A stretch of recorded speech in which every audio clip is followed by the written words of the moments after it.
What's up? Justice 1, 2, 3. I'm back. And we are going to watch James Wiseman. Probably the only Warriors anything on the internet. Anything that would do this. And why would we do this? Because of you, Amy, TF. Give me a second while I pull up a backup Stream East. I'm watching on Stream East, so it's going to be a couple minutes behind anybody who has NBA TV, okay? Obviously.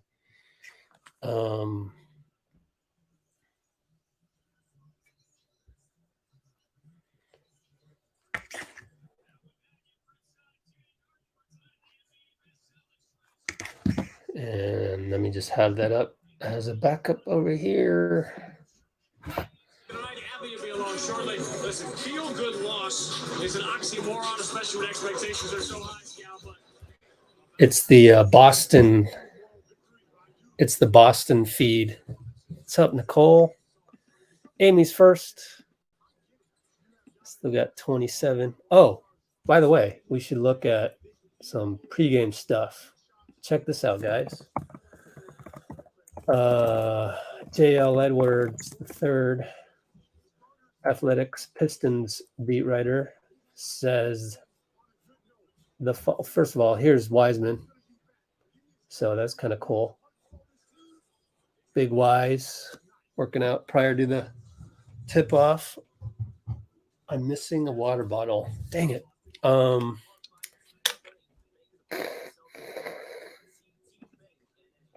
We want to give him minutes. That's why we traded for him. How many he can go is on him. It's up to James to figure out how many minutes he wants to play tonight, which is pretty cool, right? So let's change the box score to Thursday and Fun Detroit. I mean, it's Wednesday. I'm sorry. Every day is Wednesday, and I said it was Thursday. Every day is Wednesday for me because I live the NBA life. There it is. Good Lord, I'm blind.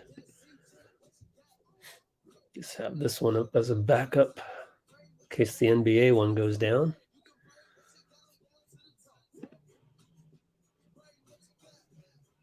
There it is. Let's look at the standings. How bad is it for us now that tonight is the last night before All-Star Weekend? Our very own Dean Chambers is going to head out to Utah, but no representation from the Warriors. That sucks. When's the last time that happened? 2019 didn't have an All-Star game. 2020, Steph was back there in Charlotte. 2021, Steph. I think. Am I forgetting something? Anyway. Where are we at? So he is not starting. Dean. All right, Vincent, what's up? Hey, Schmelbin. Yes, sir. Oh, I gotta post on Instagram. Hold on. Let's post this on Instagram. There we go.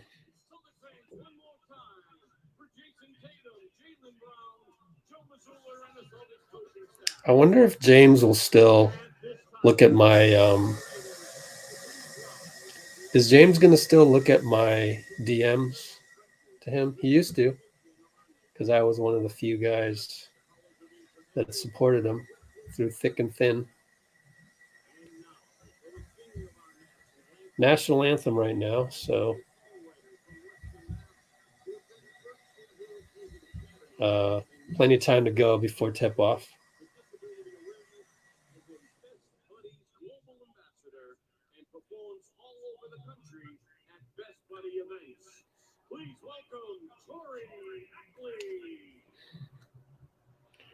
Cool. Let me just post this on Instagram.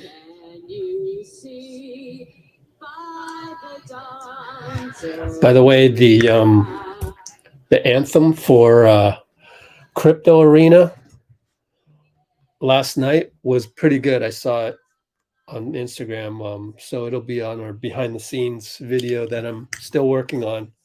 There's a lot because a lot of people in LA like to post on Instagram. Let's see here. Wiseman.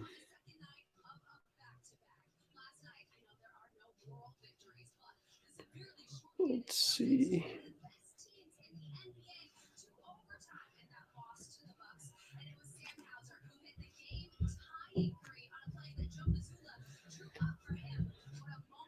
Almost done with Instagram here.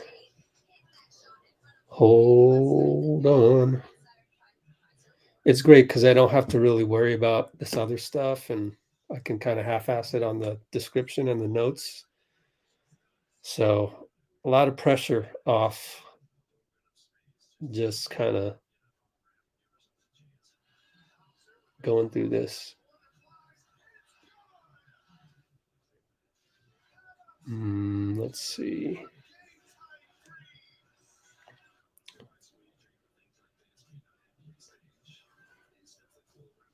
Okay, what do we got? Sad that the Warriors had to let Wiseman go. I get it in terms of needed reps. Yep. Yeah, we'll see tonight. We'll see tonight. I think he will have a good game, especially him being able to define his own minutes. When's the last time you as a basketball player could tell your coach, hey, I'm ready to go in? Actually, I let my players do that back in the day. And after a while, it got to a point where, like, I don't even want to do the subs. So my fourth iteration of the all-star team that I used to take to tournaments, you guys, I even let him pick his own players. And it would just, I just sponsored a team. And we weren't that good by then because times had evolved by then. I had a lot less energy to put into my really team Bay Area. It's kind of like a Team USA, but Team Bay Area from our Bay Area leagues, the Dream League here in the Bay. And excuse me while I fix the monitor here. So it got to a point where I was like, I don't even want to worry about it. You know what? You're my captain. It's your guys. You just pick when you want to sub your own players in. I'll be here if you need me, but I'm going to go sit on the bench and enjoy the game. And, you know, we weren't that good. So we weren't elite. That was the thing, is we definitely had our flaws, even though we had talent. So you never know. We could have, you know, we were like, you know, what were we like? We were kind of like the step below the Grizzlies. So we would have a chance to win any game, but we never got that opportunity where we would upset a team that was actually better than us. So we never got that chance. Anyway, yeah, that's the last time I remember a coach, me, allowing the team to figure out when they wanted to play in the game.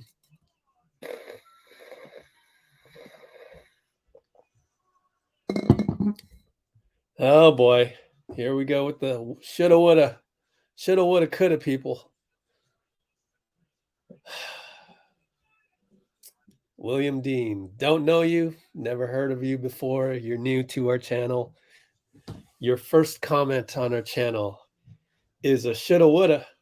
I wish it would have just been, and here I am with the shoulda, woulda.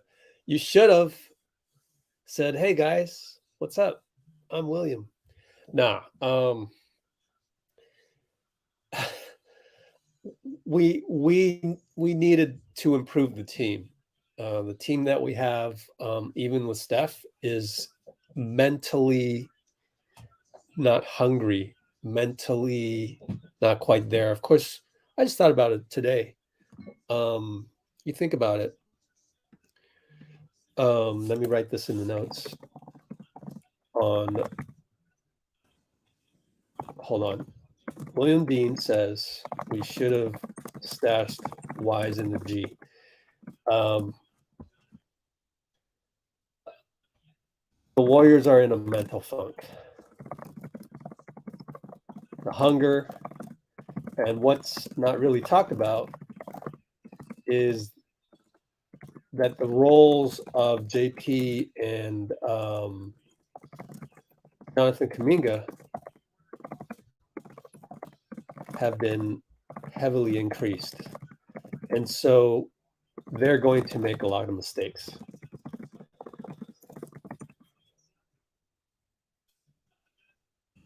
Focus won't always be there. Okay? Plus you have new guys like Donte and JaMychal. So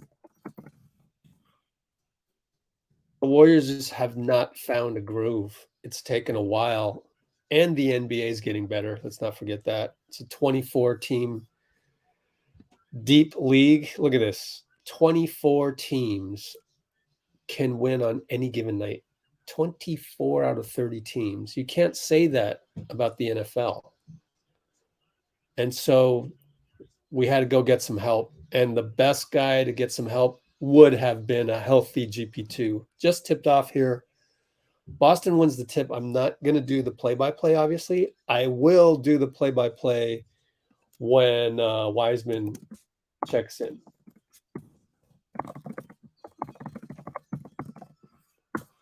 So I have to disagree with you in that if we stashed Wiseman in G League, we wouldn't be able to go get GP2 back. And everyone here should be in agreement that a healthy GP2, if he had been healthy, if we hadn't been lied to and all of that stuff, we would be in a great position. Like that would be some infusion of not only energy, but actual defensive plays and offensive plays on the court for us. So overall, gonna disagree with you on that one. And just, we just got to move on in terms of not worrying about the shoulda, woulda, coulda stuff. There's at least you're not going, oh, we should have drafted somebody else. That's even worse. That's like on that day when we drafted him, that was the right thing to do. And we can talk about that if you want to, because it's 2-2, Detroit and Boston. Jalen Duren just missed a layup, I believe. And what else we got talking about? Once a dub, always a dub. Hello, everybody. Yes, I'm going to disagree with you guys. We didn't know this. But now that we're here, we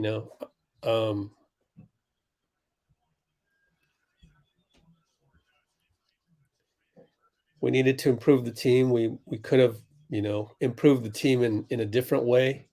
Maybe I don't know. Just the 5 second-round picks for Sadiq Bey or something like that. I don't know.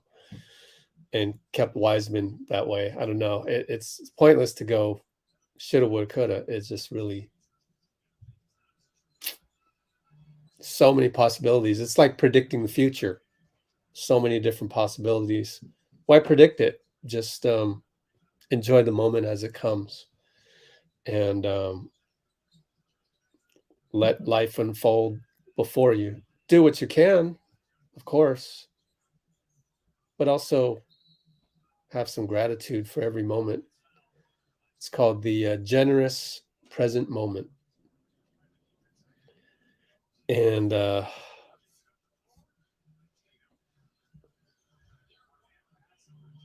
so, yeah, exactly. Anyways, I'll do play-by-play. There you go again. You're here to enjoy Wiseman, and now you're attacking me. And now you're attacking me. I'm this close to just blocking you because you don't get it. You don't get it. Think that it was a panic trade for GP2? Thank you, Nicole. Yeah, basically got an excuse to watch Detroit. Wiseman's not in the game. It's hilarious to me. It's hilarious to me. I'm trying to get you guys, Perez, to think positively, and you just attack. You can't help it. You're stressed out. It's not me. It's your real life. You've got something going on there. You're just bringing that negative energy right here. I'm sitting here trying to create an environment where we can enjoy Wiseman in peace from people like you that want to blame. You want to blame people. You're not, are you like this on Christmas? Are you like this on your birthday? You're not. On your birthday, your wedding day, your Christmas day, son or daughter's birthday, you're happy. You're in a learning environment. You're not upset at the world. You have gratitude for life. Of course, there are other days when things don't go well and you don't have gratitude for life. Well, I'm trying to teach you to have gratitude for the Warriors all the time when you come here. It's doable. And you don't need to come on here ready to blame, ready to go look in the past. Oh, that thing that I decided, a month ago went so terribly. It's like it happened. So you move on and you take the next day with positivity as well. But it's hard because guys like you it's hard. Always attacking. I get tired of it. Hey, Boyan Bogdanovich took a charge from Blake Griffin. Boyan's the guy that Dean Chambers came up with an excellent trade scenario. Didn't happen. But it was the only trade scenario that we could think of at the time. And at the time, I didn't even think that Gary Payton was available. So for them to get Gary Payton, I thought was the right thing. And then some of you guys with the negative attitudes are going to go, oh, well, we should have just signed Gary Payton. Well, then we wouldn't have gone out and gotten Donte. So look at the bright side. And for everything, there's always a bright side and there's always a dark side. So it's a choice everybody makes. You can't tell me otherwise. Any situation, you could always look at the silver lining on. But people choose not to, and they choose to believe, and they spread lies saying that, oh, this is the only way. Only a Sith deals in absolutes. So when they say, oh, no, this is the only way, this is the only, outcome, this is a bad outcome. No, don't listen to that. Jason Tatum with an unfair inside-out dribble. Jeez. He can do anything at the Garden. Despite all that, it's only 13-10 Boston. I'll let you know as soon as Wiseman gets up off the bench. He's on the bench right now, and he's sitting down with his long legs, and he's got 2 ice packs, I think, on his knees. No, they're just towels, according to that. Cool.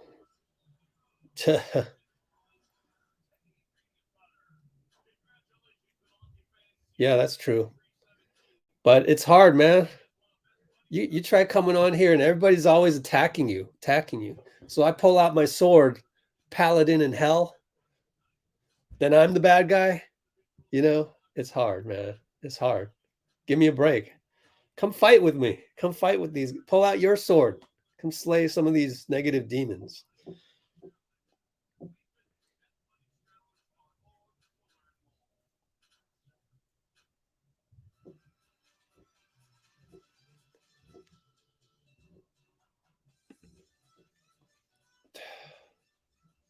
I'm trying to be happy too.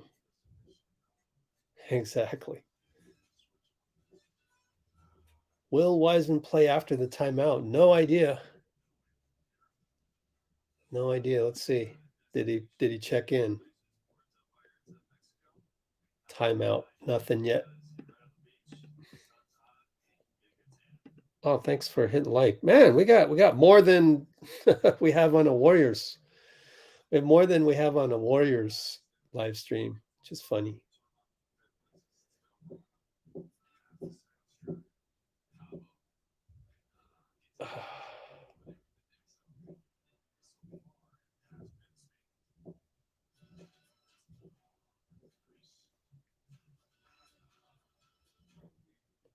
Yep. So yeah, we're watching Stream East. So for me, it's going to be a slow stream. If you have, say, cable or NBA TV, I'll be probably a good 2 or more minutes behind. Probably more. No, Wiseman did not start. Let's see if he checked in. Play by play. Someone got a technical. Oh, Jaden Ivey.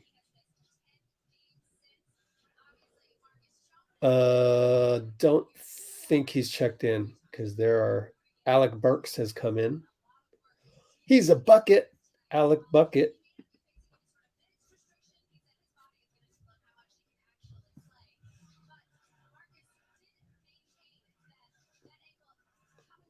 Derek White, hole in his eardrum. Yeah, I think our guy Keith Smith, who is a Celtics lover, saw a tweet from him earlier on the.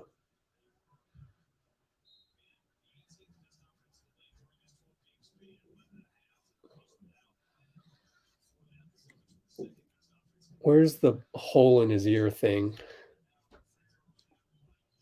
A hole in his eardrum. See that? Derek White has a hole in his right eardrum. And he just made a free throw.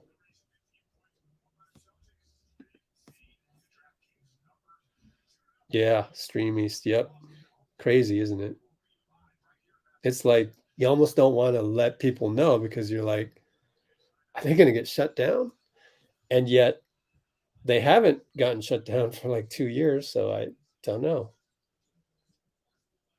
Even a paid site, I forgot what it's called, but a paid site got shut down. Killian Hayes for 3. They're only down by 3.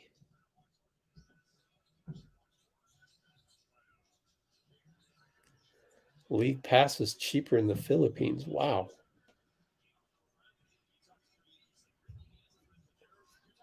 Okay, so let's see what happens. Jalen Duren loses the ball. How's he been playing? Let's do a bkref on Jalen Duren.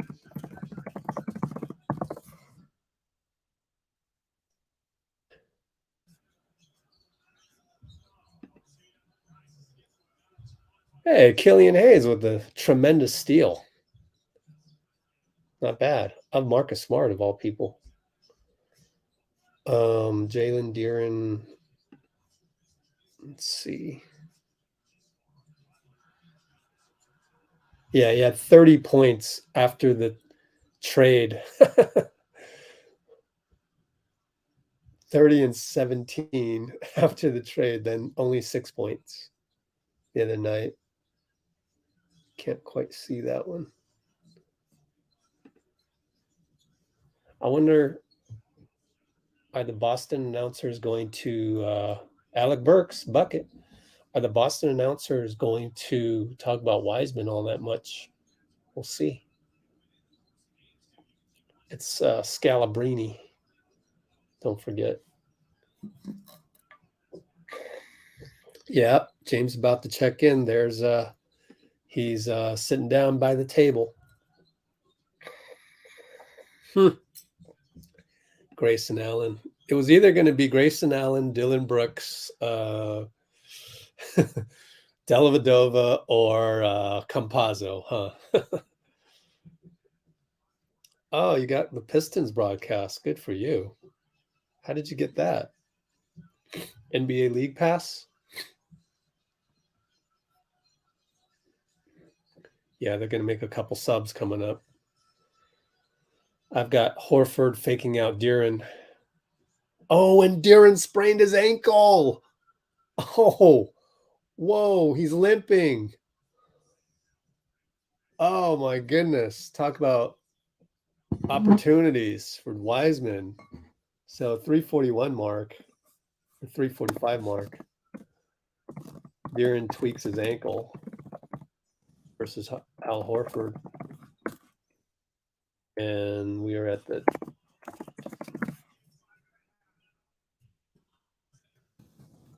Wise to check in after the timeout.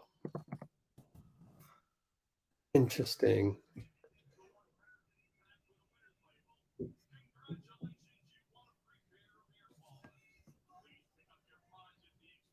Pistons on League Pass. Gotcha.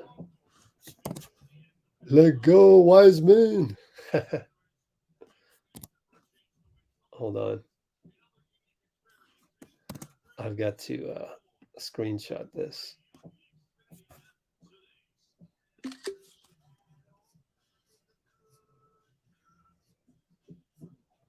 Yeah, Darren's walking it off. Doesn't look that bad. Tweaked his ankle last game. Oh, through stream. I didn't even know you could choose. Huh. Oh well. I'm gonna try it and change it to Pistons as well. And didn't know that because they're gonna have a lot more enthusiasm for Wiseman. Oh, how do I do that? Stream East Live. Detroit doesn't give me the option. How'd you do that? At least the free version, you know.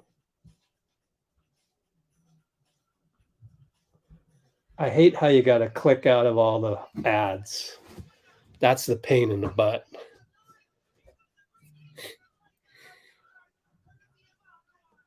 Yeah, I don't want to stream it on here. I'll get demonetized. Well, Vino got lucky. It could be your location. Where are you located?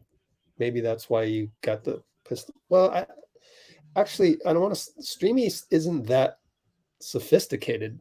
It shouldn't be able to, but it's whatever. I don't want to worry about that.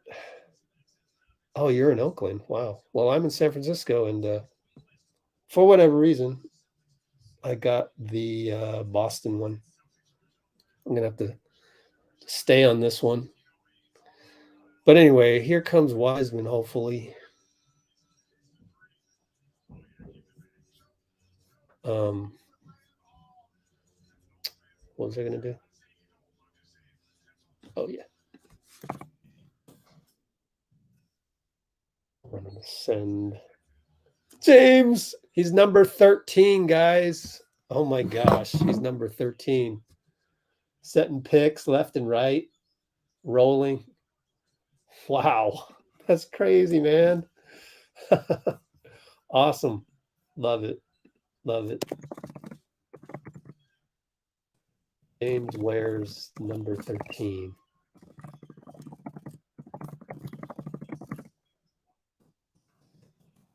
It's just doing a lot of rim running. Hey, there's a screen assist with Boyan. That'll get your screen assist. Run something with Boyan. Wow. So Wiseman's covering Cornet.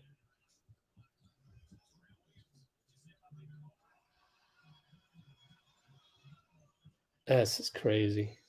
Wiseman in a Detroit uniform. Good pick on Killian's guy.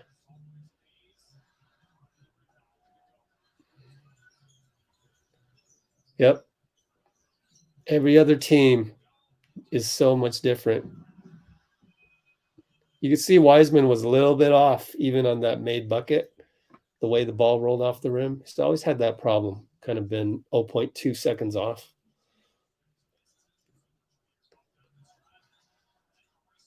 Bogey got swatted. He still looks really smooth running back. Hey, good defense on Jason. Good closeout. I told you he's always had good closeouts. That's one of it. Here we go. Long 2-pointer back rim. No good on Wiseman. For Wiseman. Down 9.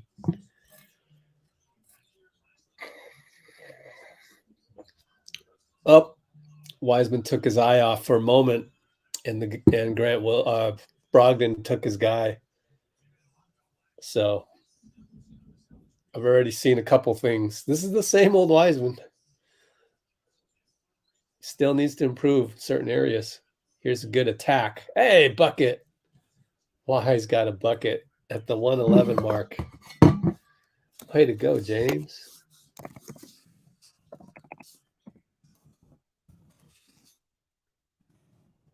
Lefty Banker. I'm going to turn up the announcers a little. They're going to talk about Wiseman.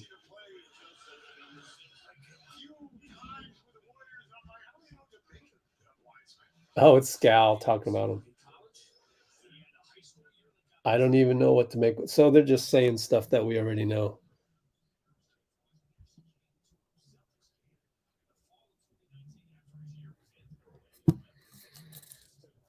Got Corey Joseph in there. Oh, we know this Pistons team pretty well, actually, because we've lost twice to them, I think, right? Oh, Alec Burks. Bucket.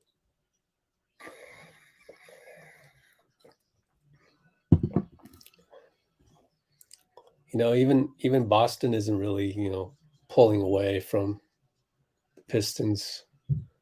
So a lot of parity in the league. Just got to keep it close. 3 seconds on Cornet.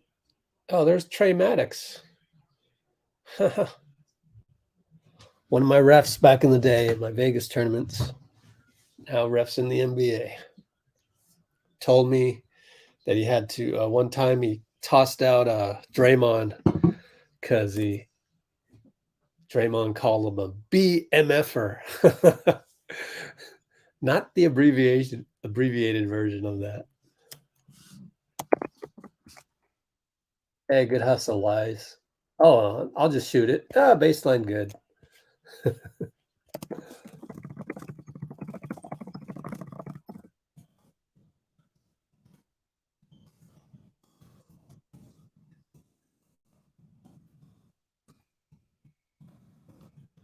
End of the first, 31-26. I'll just keep it the tradition. End of Q1. Wise, 4 points.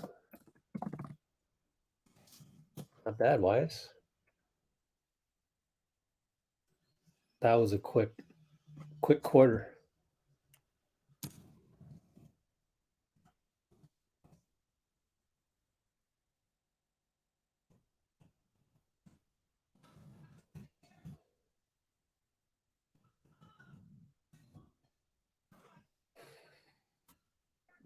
Okay, what else we got? Oh, cool. I wasn't even paying attention to their bench. It's good to know.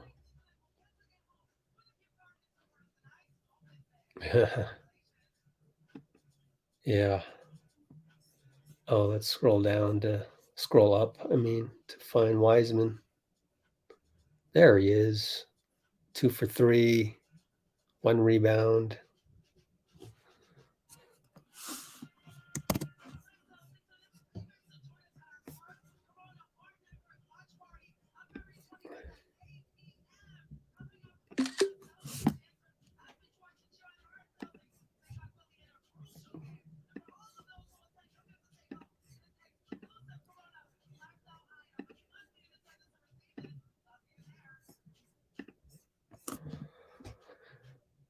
On pace for 16 and 4.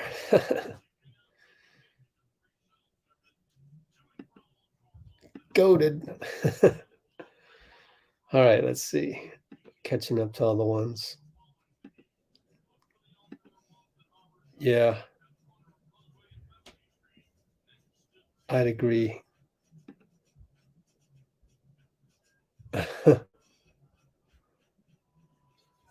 Cavs are a close second on bad announcers.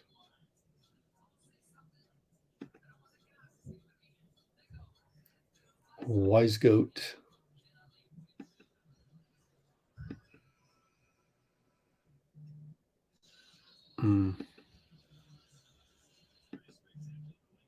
Yeah, his per 36 is 48 points and 12 rebounds.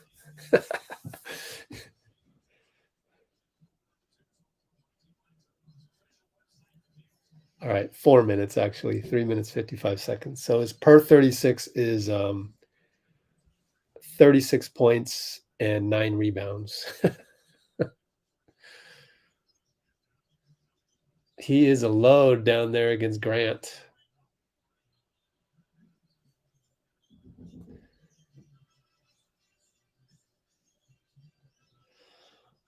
$28-31. Derek White. Hole in his eardrum, doesn't matter.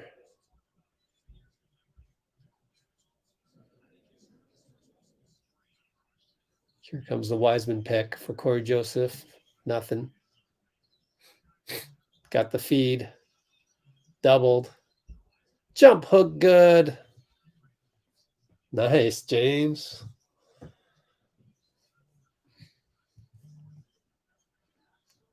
I mean, there's no doubt. There's no doubt he's going to have a long career. I mean, just look at this. There's no doubt. Maybe he'll come back to the Warriors someday, considering that if he stays injury-free, what we're seeing right now, it's translatable. He's very serviceable. Very. So maybe he'll have a long career. The longer career you have, you never know what might happen. So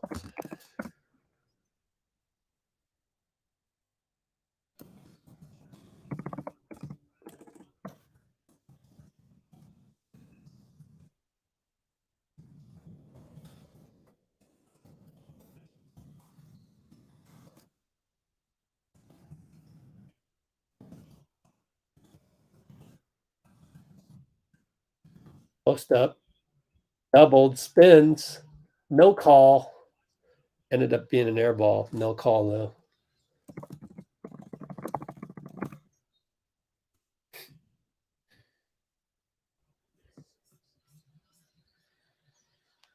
Set stronger screens before he rolls. Probably. Seen that too. This is just his first game back. He's got time.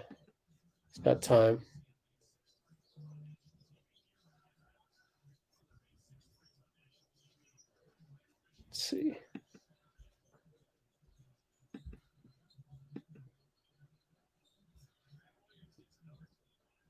Grant Williams pushes the Boston lead to 10 on that three-pointer. Wiseman with the pick.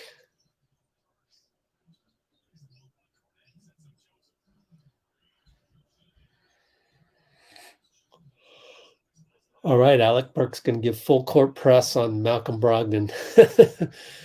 Oh, Wiseman got switched on to Brogdon, and Brogdon hits a three. Still down 10. Wonder how tired Wise is at this point.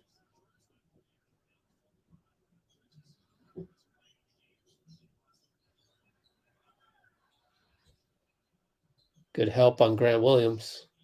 Forces a turnover. Corey Joseph lost the ball.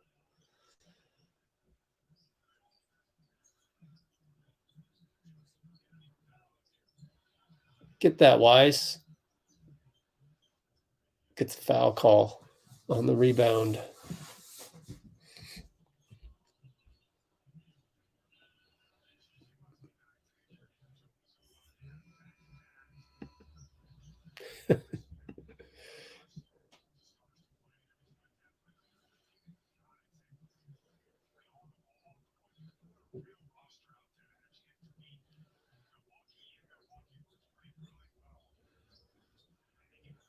So Wiseman came out at the 9-minute mark. And Duren back.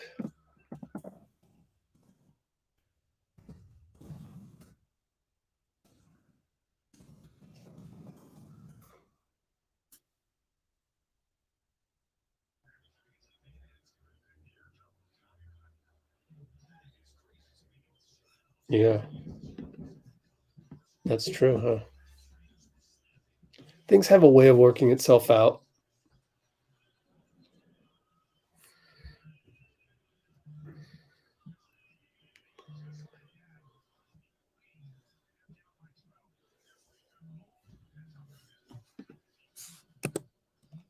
$45-33, I think it is. Yep. Q2 with 8:43 to go. Also, I hope you guys remember in 2020, Wiseman played a lot and then he got injured, and sometimes injuries just derail the development. And he was still injured. And so by then he kind of missed the train, if you will. By then we're totally into this Tiki-taka style offense.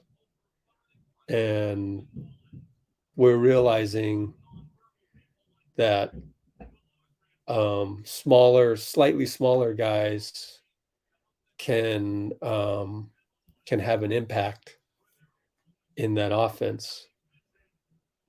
So you start to see guys like, right? So going back, looking back to 2020 and James' injury, he was playing a lot. But by the time he came back, we had found guys who could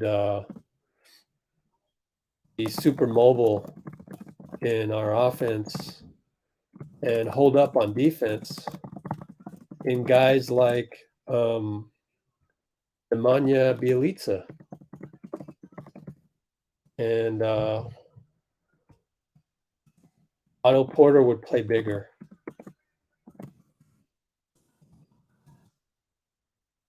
So we discovered that there are power forward types out there who can hit the three, and by the time James came back, that became a staple of our offense.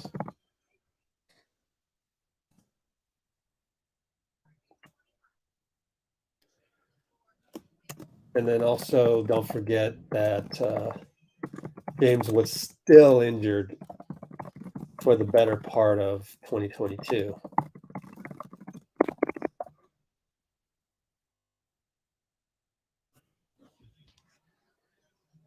So that meniscus tear really, that was the main one. And during that time, during the time Wise was injured, the Kerr system evolved even further.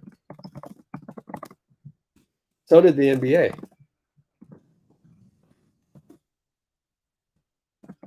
And having more guys like JaMychal or Otto.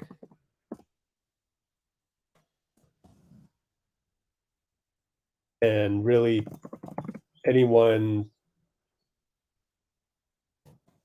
6'7" or taller playing bigger.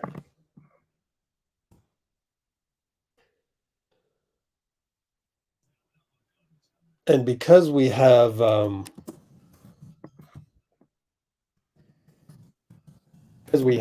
guys like Draymond, Steph,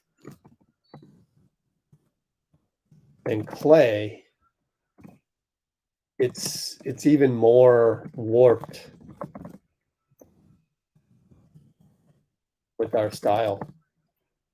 I should say Dre, Steph, Klay, and Jordan Poole.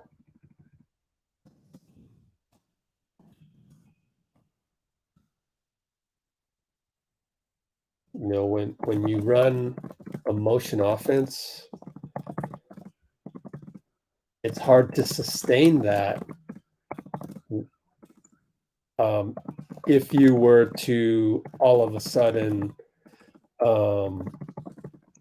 slow it down and run traditional, you know, slow pick and roll with a guy like Wise. Also Looney. Let's not forget Looney in what I was saying before.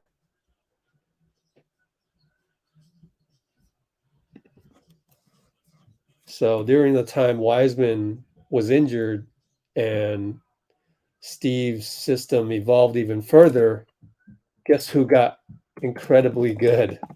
Kevon Looney also got so much better to fit that style. So there's a lot of factors. So that's why we can't just say, oh, we can just blame Steve and Bob not sending him down to G League and so on and so forth. You know, the rest of the NBA is catching up to the Warriors. The rest of the NBA probably won't ever catch up to the Warriors just because they don't have a Steph and a Klay and a Jordan Poole on the floor at the same time. And when you don't have that, when you don't have those types of pieces that can bomb away on you, then you'll look out for the next one. But in the meantime, it's going to be a while, and you're going to stick with this traditional lineup that has a 5 in it. That's pretty much 29 other teams. So the Warriors were the one team that really just don't have any 5s, especially now that we're in must-win mode.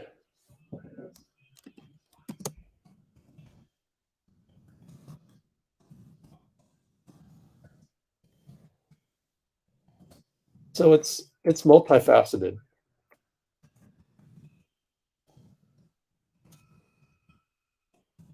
and evolving. It was a multifaceted and evolving problem with Wiseman. By the way, the Pistons are down 17. Wiseman is still on the bench. So is his plus minus going to be better than the rest of the team? I guess Isaiah Stewart is still barely called his name. Isaiah Stewart.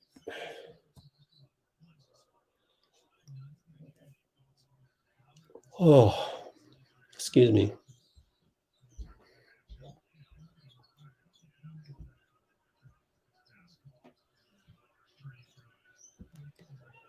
Boyan and one. Good job, Boyan.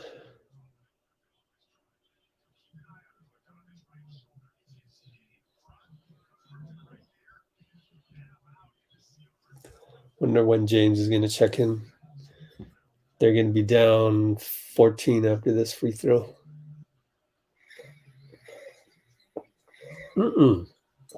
He missed it. Still down 15.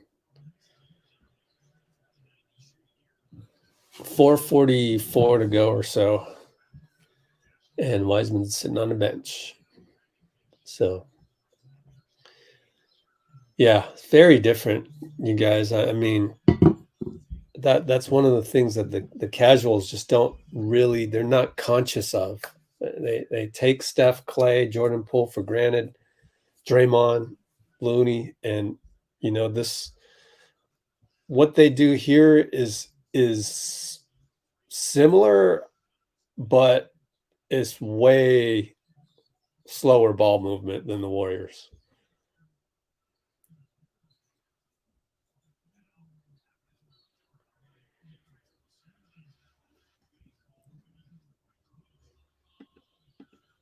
Yeah.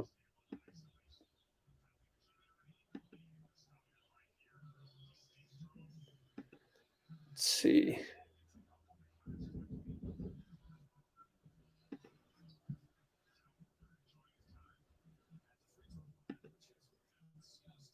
Six minutes, 2 rebounds. Let's hope we get him back.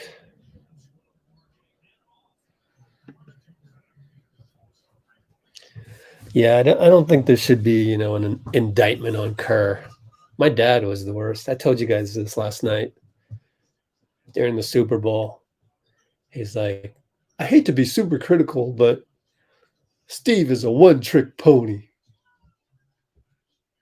He'll probably get fired if they get bounced early. I didn't say anything. I didn't have the energy on Super Bowl Sunday to argue. But and I think the benefit I have is that I listen to all of the interviews, all of the things the other team is saying about the Warriors. Every single time, every single game, there's a guy on the opposing team. Last night it was Paul George. If you go look up our YouTube channel, Paul George was the one saying, it's eye-opening how fast the Warriors move. They're all on a string. It's constant continuity. And, it gets you thinking. It gets you thinking that, oh, yeah, they really do run different type of stuff. Like, we don't need to run this 1-2-2 stuff here like Boston's running that ends up with Jason Tatum shooting a three. And he's arguing, he should be arguing the landing space foul. Mike Muscala. Guess he's not playing today. He's wearing like platform shoes, which makes him 7 feet tall. So the Warriors are a very unique beast. Very different than the rest of the NBA. And if you can't keep up with us, on our squad, we got to go with what we've got. And this style of offense that we have was designed to maximize Steph and protect Steph the most. Because we saw the maximum extent of Steph Curry pick and roll with Mark Jackson. Steph's not the most athletic guy out there, so he can't do things that you can just give the ball to Jason Tatum, just give the ball to,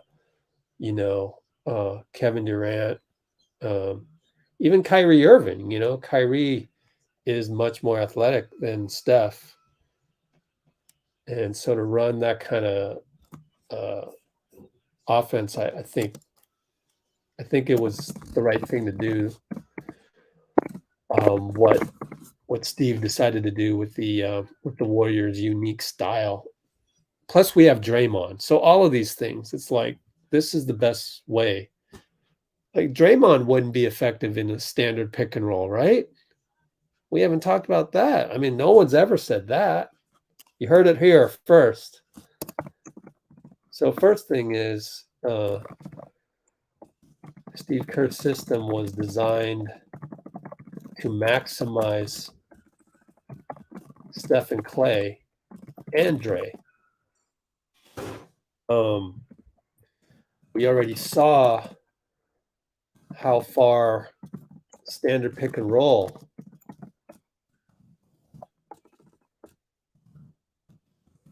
take the team.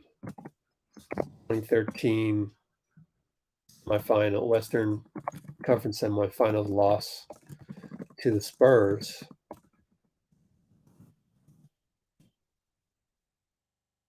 And we saw how far the new system could take the team.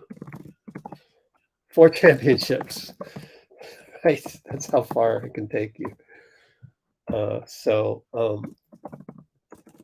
But let's not forget that a motion offense is also enhanced by one Draymond Green. So to run standard pick and roll with Draymond Green isn't all that great either.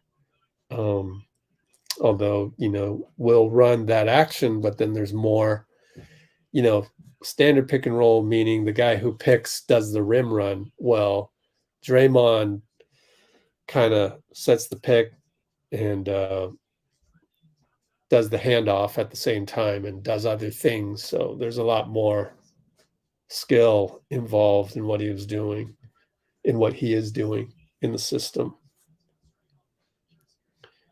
And so there's just a lot more actions that can flow off of that.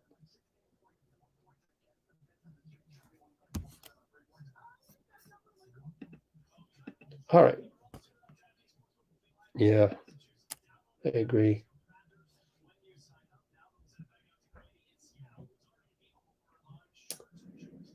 Yeah, yesterday I just doing the behind the scenes video, looking at various clips from courtside. I could see JK getting beat at the point of attack, and then the bad foul on either Kawhi or PG on the 3-point shot.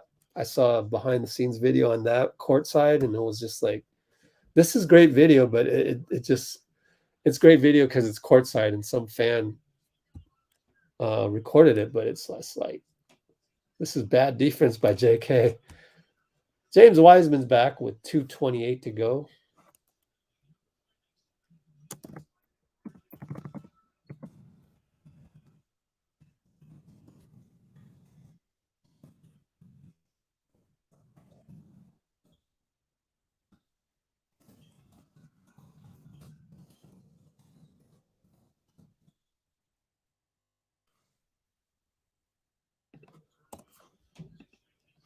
So James grinding down low against the likes of Cornet. Wasn't looking at the help there either, but luckily Brogdon didn't go anywhere, and Ivy did a good job of shutting him down. Dwayne Casey says, run fist.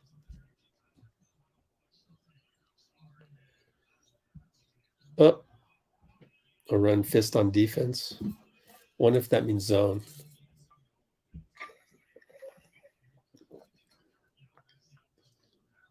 We'll check that next time. 1:26 to go. James just playing the weak side. Now he's going to go rebound, and Killian hits a 3. Down 15, though.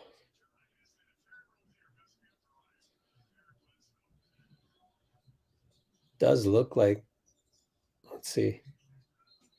Oh, Wiseman's going to get caught with his hand on JT's back. So that's a foul.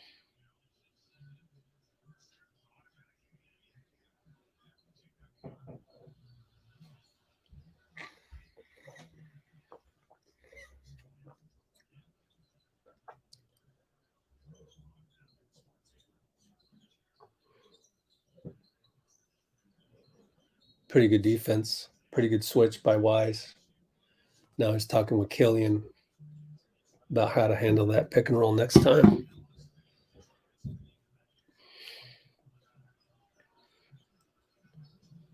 Oh, Killian stole JT. Incredible.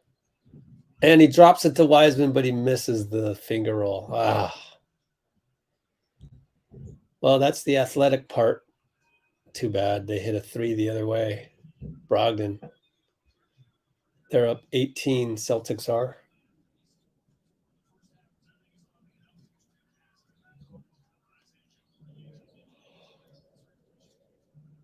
Ooh. Ivy for 3. Needed that one to drop. Down 15. JT is going to play the 3-ball contest.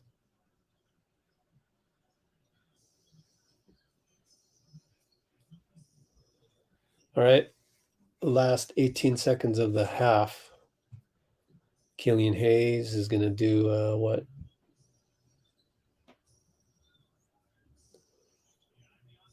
Oh, Ivy's just going to pop it from 3. Missed it. Tuh. Did that hit the backboard? Because I felt like the clock should have stopped. But whatever.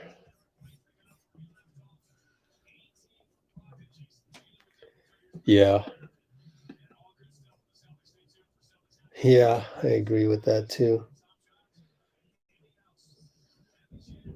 Yeah, we covered that. Dean was the one that came up with the Boyan for Wiseman trade, but obviously we're way past that. Wiseman is 3 for 6, 9 minutes, 6 points, and 2 rebounds. He's pretty much the same Wiseman as we saw before, like in G League and stuff. But he's fitting more in this type of environment just because this is a normal NBA environment. It's not a Warriors environment. Yep.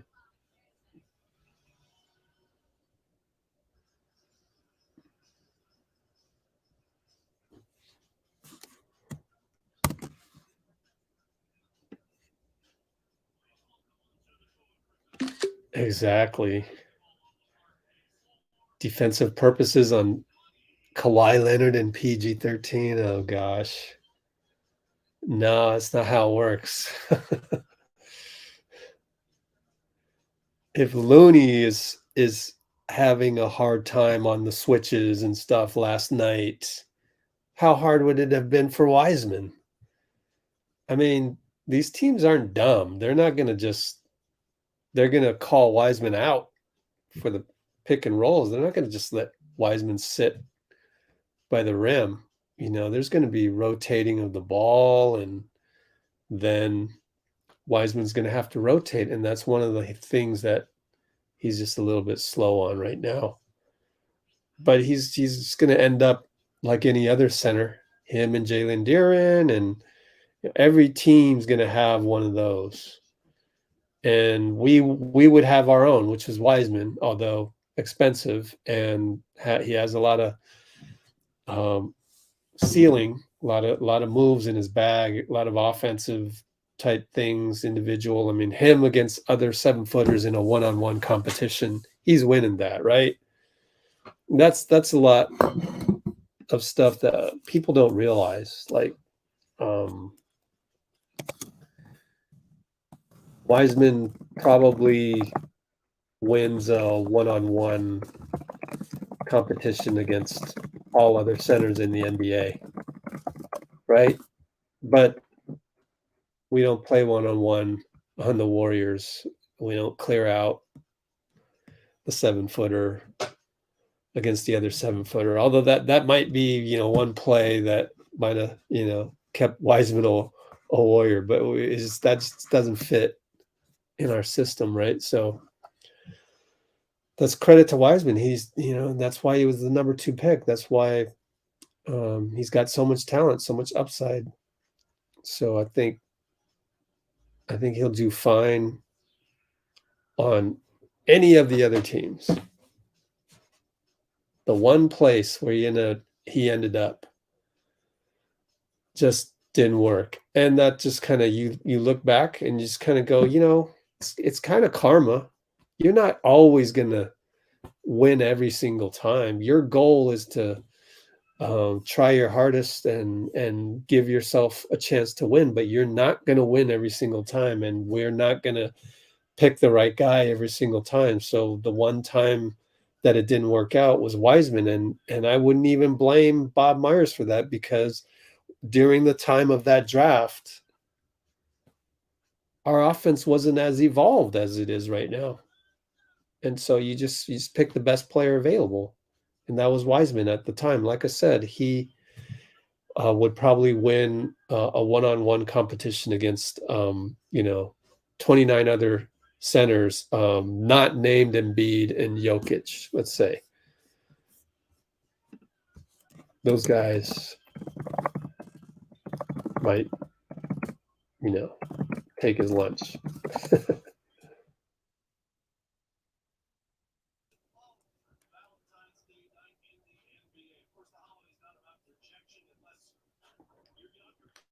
Where did this whole thing about the vets not wanting the young guys to play come from? I mean, they don't have a choice. You're going to have Poole and Jonathan.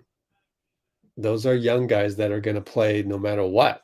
Like, they have to. Otherwise, our future is in jeopardy. Our immediate future at that this year. So I start seeing tweets and certain things on our channel that is saying that Steph didn't want the young guys to play. Man, they're really twisting that. Just because back in the day they wanted Avery Bradley instead of Gary Payton, or what, where is this coming from? Like, weird stuff, weird thinking.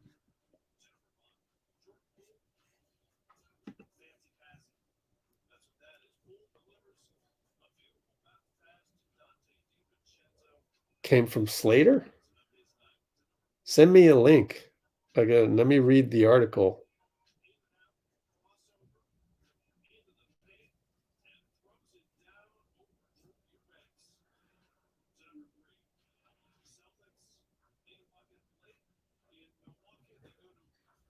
It's not like Steph to be, upset about a rotation. It just, that doesn't make sense to me.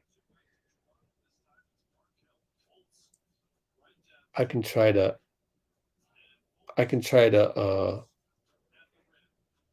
untie the knot a bit, because all of those hot takes kind of get knotted up into really a ball of yarn.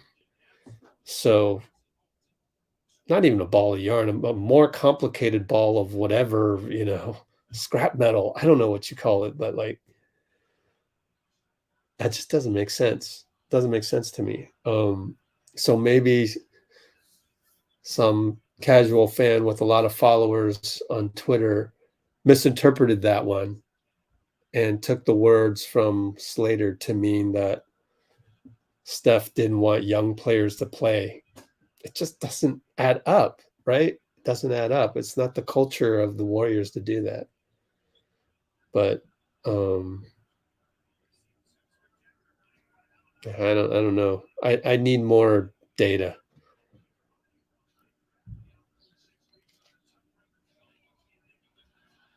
Wiggins, yeah, good game against the Wizards. Oh, that's another thing that we didn't have Wiggins for a month.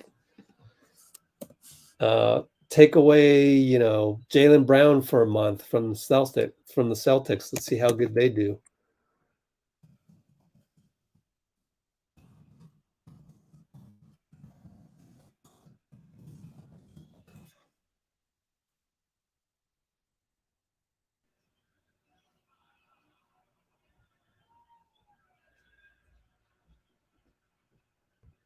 Oh God, here we go again. Never going to Wiggins.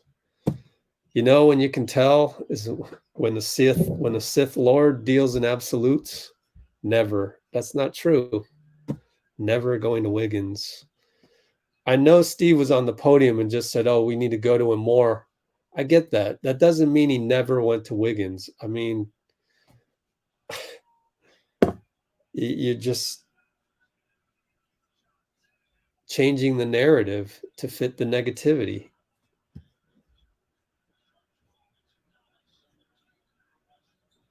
And when you say, "Oh, some blame belongs to Steve," where's your blame of Steph?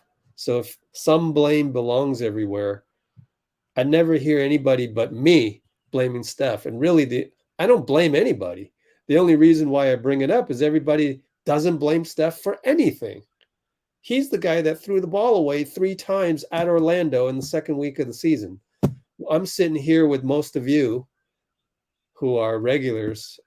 I'm literally sitting here with you guys and I'm going, what the hell is Steph doing? He's basically throwing the ball away. He's goofing off. And that's not the only game he did that. He did that against Minnesota. Threw the ball into the scorekeeper's table. They're down 1 with 2 minutes. Throws the ball instead of to Draymond standing right there into the stands. Who does that? That's an AAU 8th grade turnover. And yet not a peep. Oh, it's Steve's fault. Oh, Steve needs some blame. Oh, but why is his name always mentioned first? None of the casuals, when they claim that, oh, there needs to be a lot of blame and also Steve. It's like it's just your argument. That's your weapon in the war against positive people like myself. I'm trying to point out if you're trying to make an argument and you're trying to claim that you're not, I'm trying to smoke you out. What I'm smoking you out for is you're actually negative on Steve. You really are. You can't deny that to me, because if you weren't, then you would have pointed out that Steph has also made mistakes and should shoulder the blame. So has Draymond. Look at the turnovers. But nobody says that because they're unbalanced in their reporting. I'm the only one that's been balanced. Of course, everybody deserves some blame. Everybody. But I can point out everybody. The casuals can't. They never touch Steph. It's never his fault. And so therefore it has to be Steve's fault. How about just play better?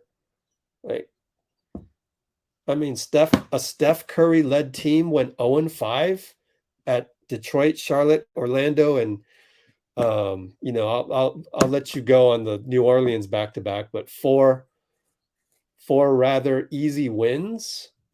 You're the leader, Steph. You're the superstar. You couldn't even come back with one win out of that. So some people want to blame Steve. I said, what about Steph? He deserves some of it too. So yeah, everybody. But just keep it balanced. Don't be like, oh, Steve this, Steve that, and then say, oh, he deserves some blame. You positive people, never this, never that, and never gets the ball to Wiggins. Stop it. We're posting Wiggins up. The head tap thing is from 2 years ago. The head tap play. Stop it with that.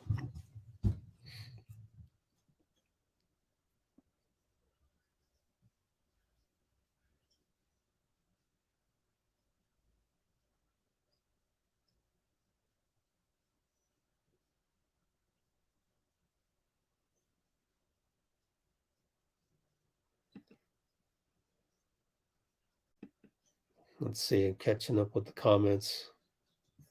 So I'm going to put that down. Another diatribe about people wanting to throw Kerr under the bus. Not acknowledging that Steph has been part of the problem. It's a very complex set of issues. Aren't the most important things, sometimes they get a little complex? Your relationship with your significant other and so on and so forth. Things start to get entangled, it happens, right? So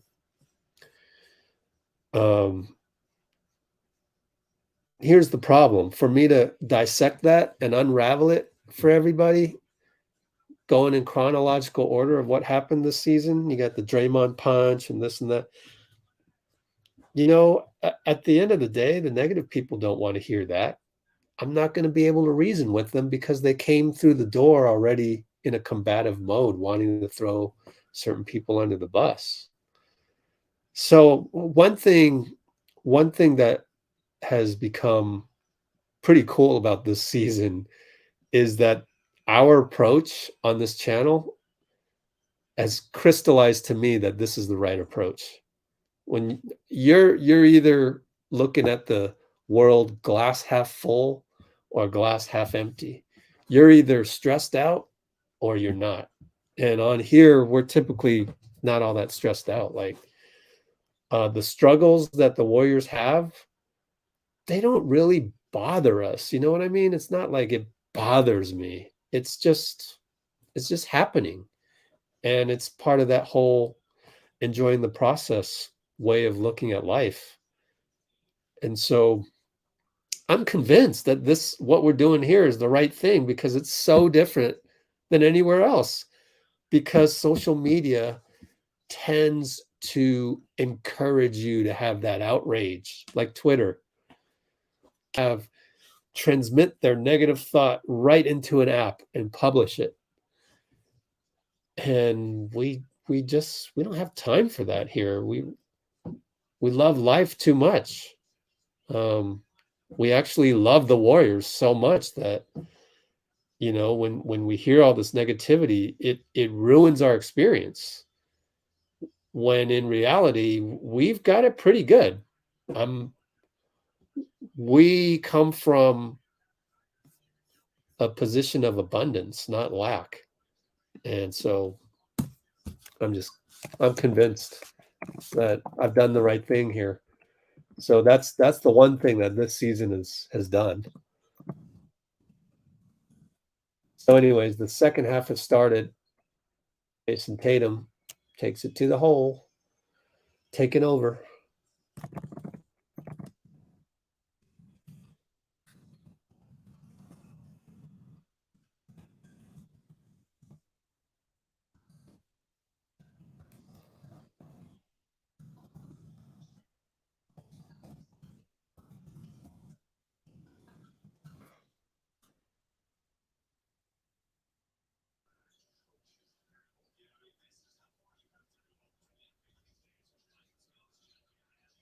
Oh man, you doing comparisons.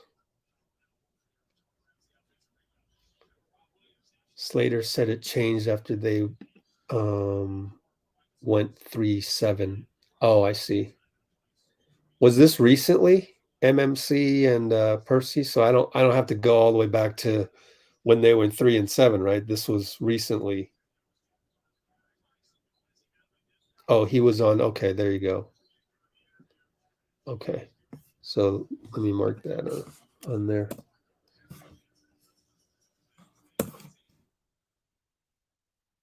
Well, it might be just a general statement in terms of tightening the roster down, going with the veterans as we went with the veterans in Game 6, right? So you're not going to Moody, you're not going to Wiseman, you're not giving any minutes to Kuminga went the first week with DNPs. Remember that? I wonder, 3-7. Let's check that out, right? bkref.com, Jonathan Kuminga.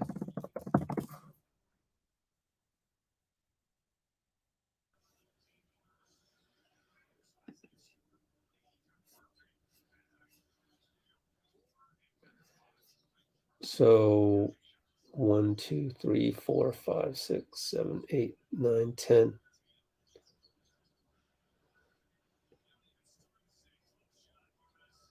So I guess we got to exclude Kuminga from that because he's been playing ever since then.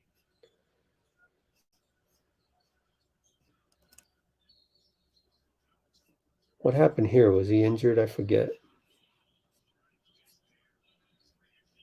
Yeah, I think he was injured.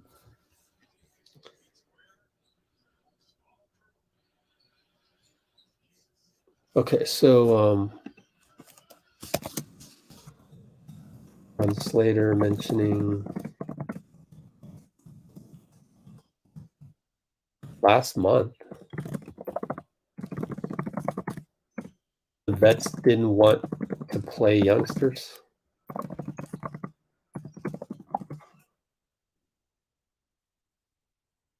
Let's look at Moody. So Wiseman isn't back in the game yet, which is why we're here. Scalabrini just went, really? Foul on Blake Griffin. Let's see.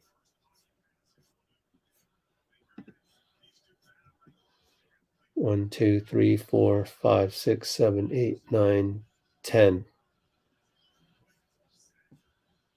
Did not play. I think we're gonna find something here. This is harder for us because we're looking back in the past, right? We've got to kickstart our memory banks on what happened.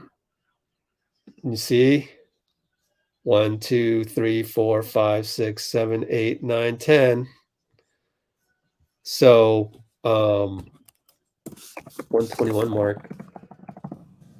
Looking at the bkref for Moses Moody and Wiseman, I think I can deduce that the veterans meant they wanted to buckle down the roster,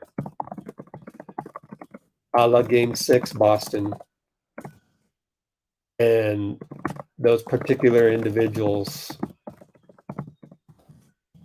had to include Moses and James, just based on the game log.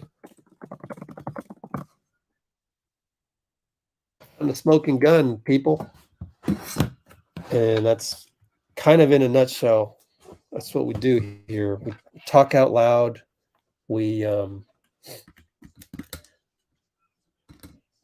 try and sort through our thoughts as we go and try and come up with reasons. The way we're able to do that is because we have a positive atmosphere, positive vibes. If I was already upset about something, if I was already, so mad with the season, I wouldn't have been able to go through this, You're not in a learning mode when you're all upset. Okay, so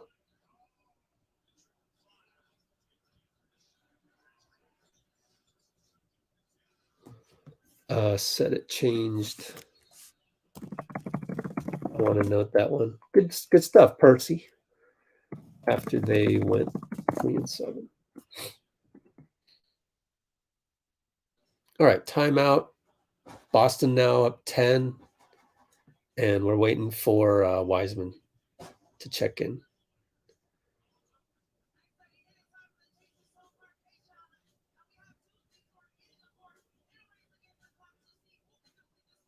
I mean, I think it makes sense, right? You're 3-7, and Steph and Draymond go, "Hey, Steve, we're 3-7. We gotta tighten up the rotation now.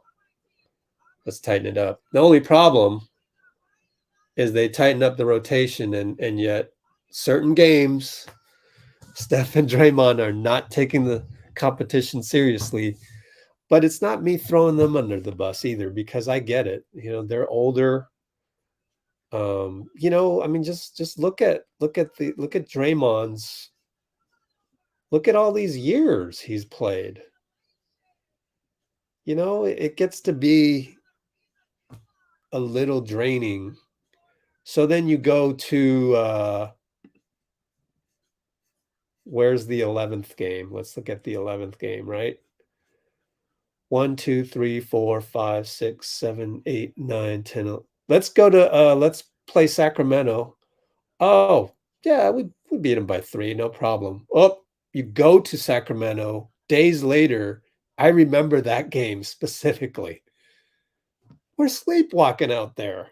So the funny thing about it is, yeah, sure, Steph and Dre might have gone over to Steve and go, and what I think happened, what I hope happened, I don't know.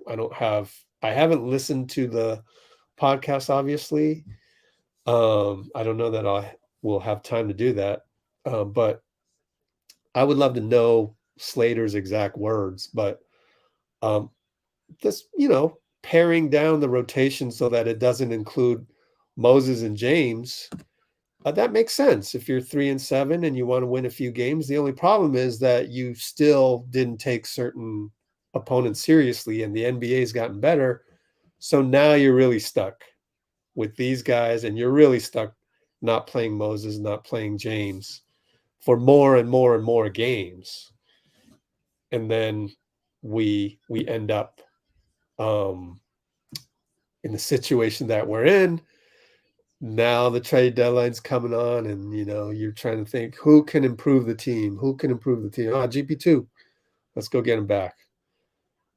So it didn't happen. James is back, 657 mark. Let's see. 657 mark.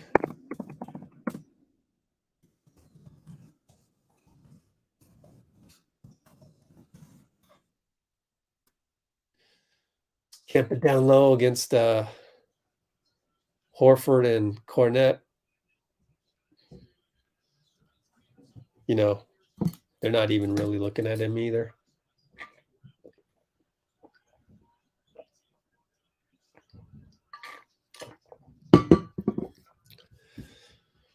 Let's just watch his help defense. Let's see. He's on the weak side. All right, good jump. James got a rebound on the missed three by Derek. Killian pick and roll James. I thought he held his screen long enough there. Ends up with a corner three for who is that?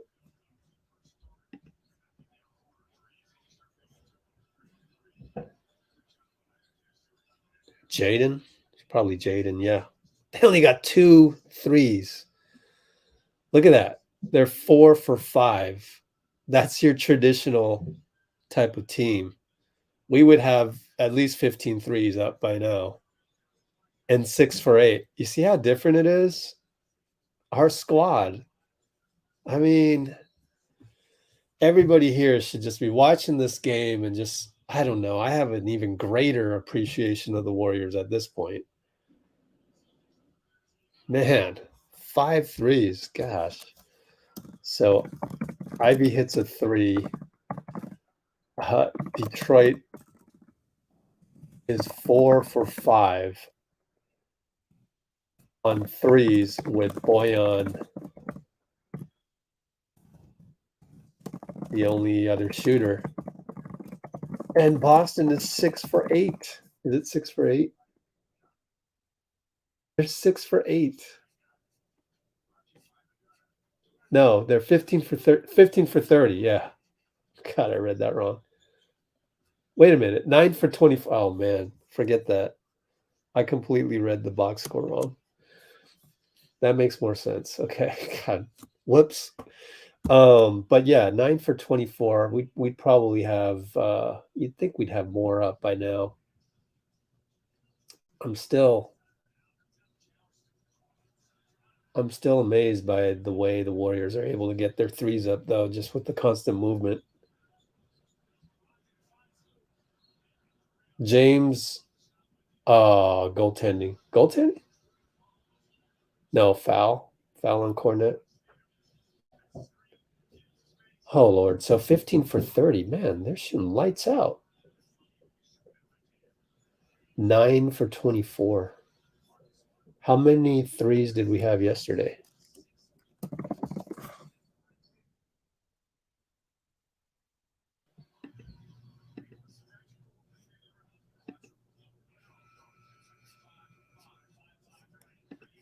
Let's see. We only ended up with 34. And they had 36. Oh, interesting. Yeah, well, we don't have Steph right now. So that's a big factor. How many threes do we shoot when Steph is here? How do I look that up?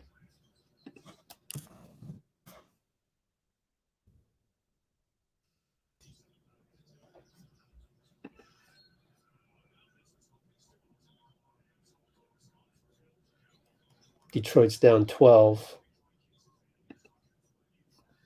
Let's see, how many threes do we average with Steph on the floor? I don't know. Let's just look at the last game.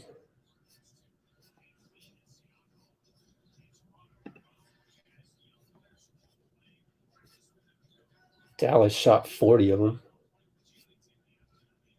35. Oh, Boyan and one. Beautiful shot. Mauled by Marcus Smart. Let's see where we at. Check the next one. 38 threes. They shot 35. So we're always shooting about 35 to 40 threes. Let's check that one. 35 threes. Wow, they shot 50 threes on us? Timberwolves shot 50 threes on us. Only made 14.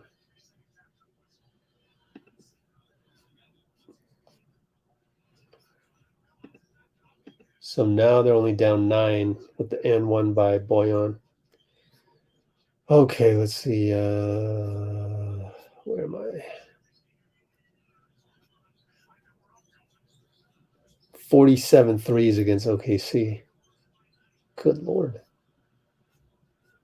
They only had 24. Holy smokes. Okay, Wiseman roaming. Boyan's getting hot. They're only down 7.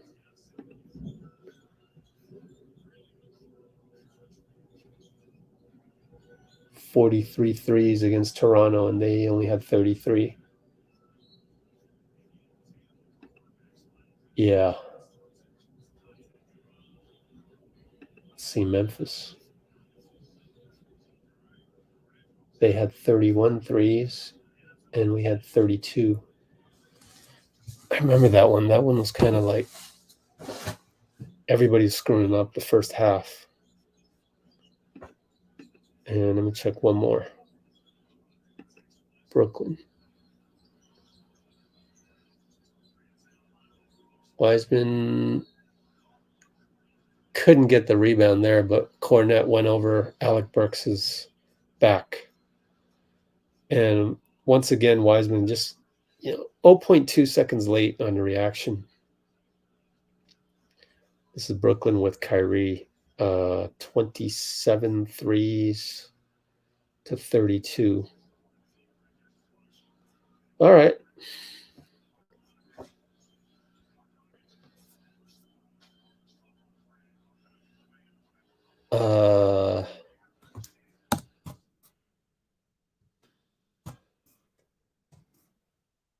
Anyway.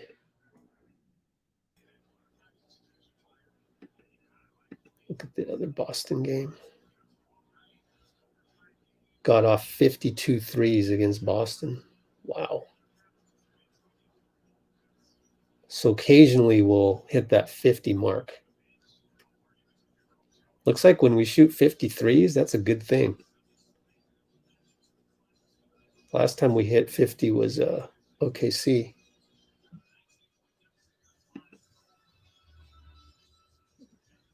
All right.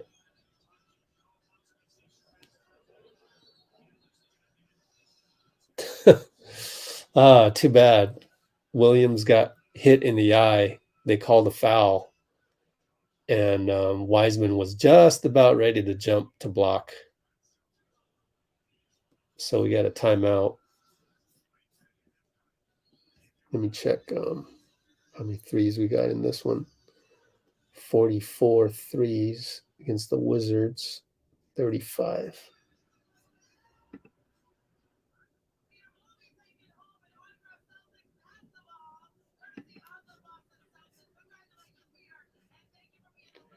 And 51 threes against the Bulls, which we lost.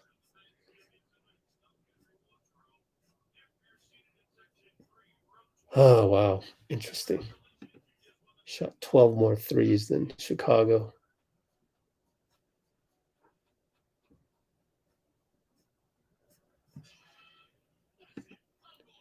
What a weird season. Where are we at?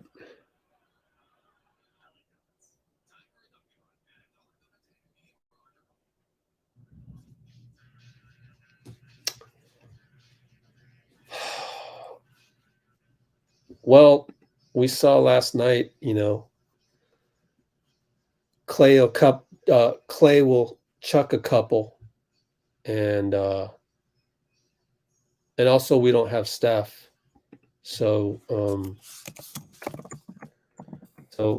looking at a lot of box scores with Steph,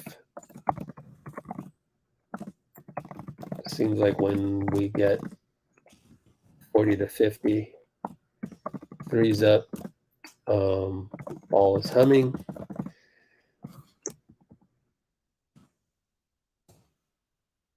Or 40 to 50 threes up is a good sign. But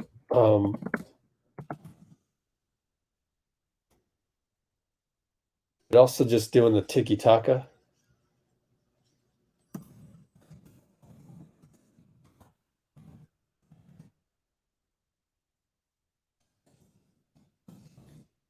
That commitment has to be there.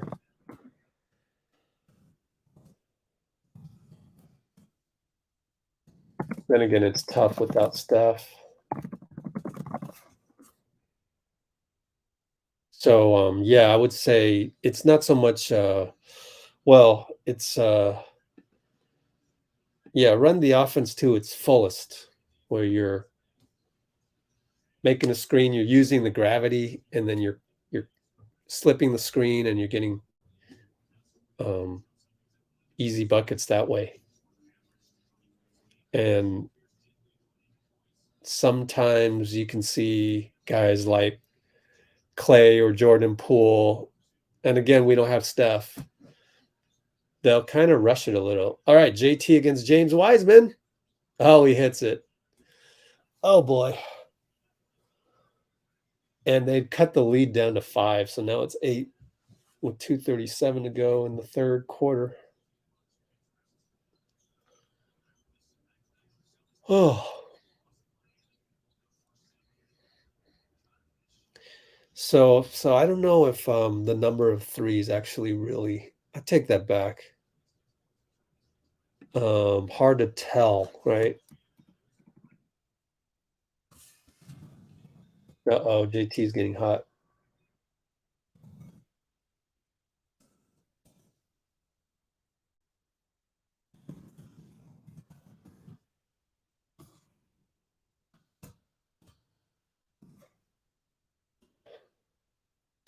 All right, Ivy layup, good. They're down 7.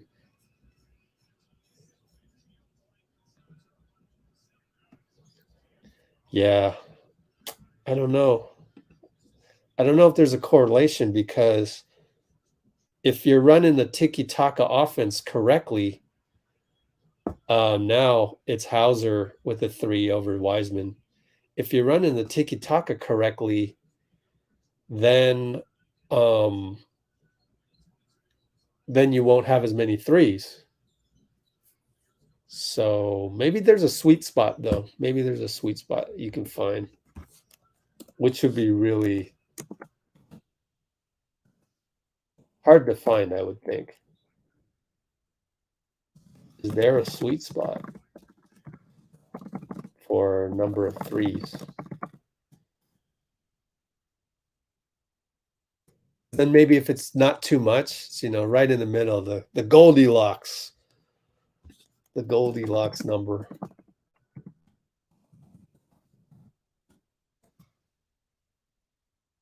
Hey, Wiseman got fouled and he's at the line. Front rim goes in. So Wiseman, let's check his stats. 7 points.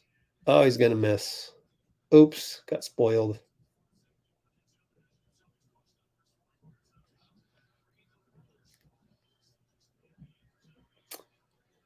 Yep, free throws is a problem. Steve was on the podium saying that, we don't really have guys that can drive in and draw the foul. And immediately you think of Steph, and then you think of Kuminga. Oh, Brogdon against Wiseman. Good job by Wise. And he gets that rebound. 5 rebounds. Pick and roll? No. Burks. Oh, Wiseman got the putback. That was a tough one to get. And already he's got 9 points. I'm sure Pistons fans have got to be excited by this. He's already had a better game than Duren. Closes out on JT, and he's on fire, though. Man, Tatum. Up by 10. He wanted an and one even. That's what makes him so tough. You know, he's basically got 6'10" reach, you know, when he shoots. It's tough to get out on that. Pick and roll. Corey Joseph. Nothing.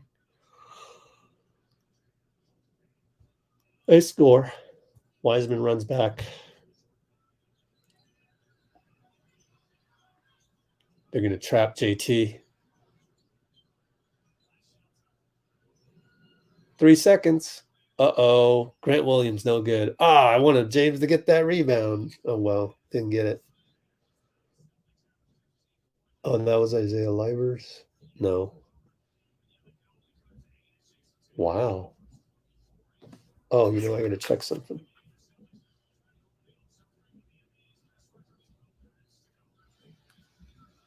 Oops.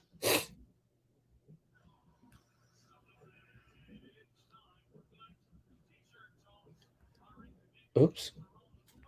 Okay.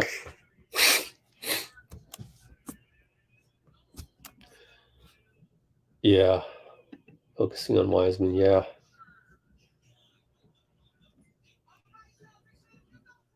That's what other teams would do with us, too. It's good that you point that out.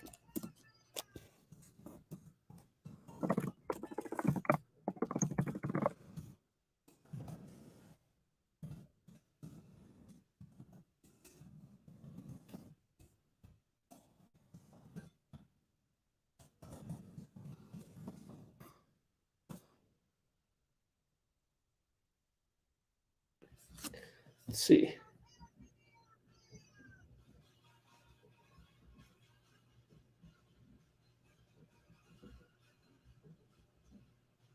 Yep. And with Poole, kind of a reps thing. Kind of needs more and more reps. Just figure it out. Got a lot of tools in his bag, but sometimes pulls out the wrong tool. Let's see. Let me try and look at some other comments that were said.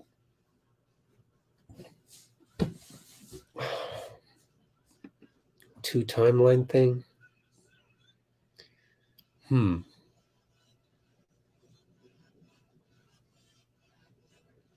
Thing is, you can't really judge that until we're well into the second timeline.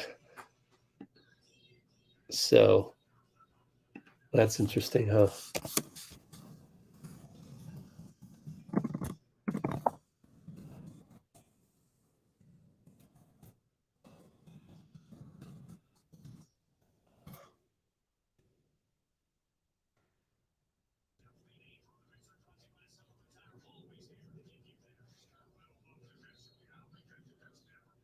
Yeah, defense. That's what Draymond and Steve have been saying.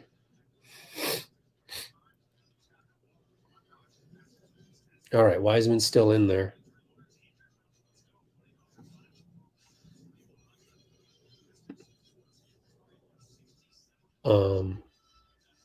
He's guarding Blake Griffin. Brogdon for 3. Ball bounces out to Livers, I think that is. And who is that? Figure that one out. Burks comes around a Wiseman screen. Nothing. Short. Down 8. Good to see Wiseman play a lot, though.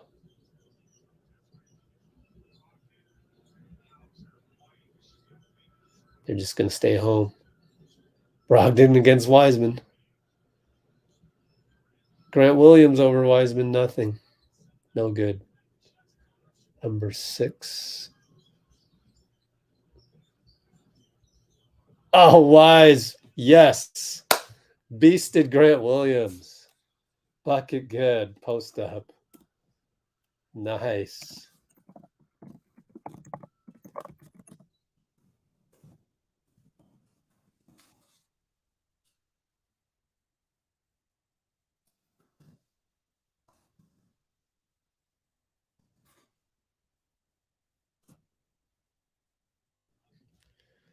Yeah, Wise. Chop him up.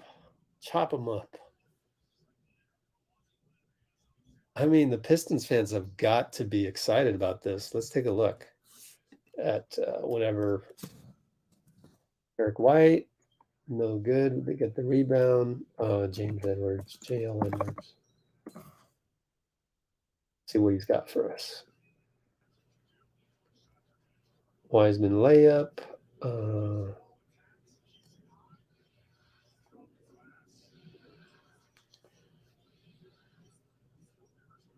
Not much. They got Pistons powered, maybe. Oh, offensive foul. Pistons powered. Nope. Find it. Gotta find the Detroit fan site. 12,000 followers. Oh, they don't live tweet. Sheesh.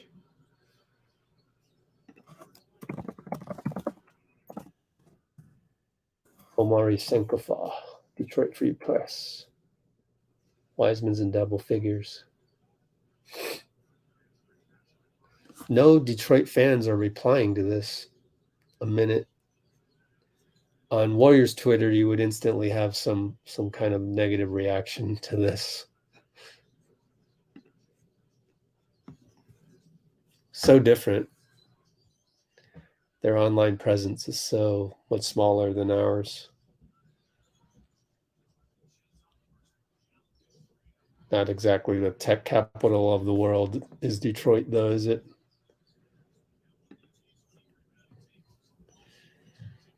Okay, Brogdon.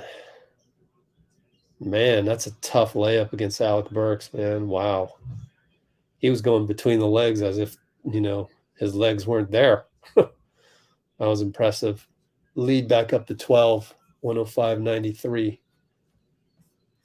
Let me catch up on some of these comments. Oh, okay, so I'm back to the 2018 Rockets comparison. Let's see. Yeah, Warriors Twitter is very developed. Developed.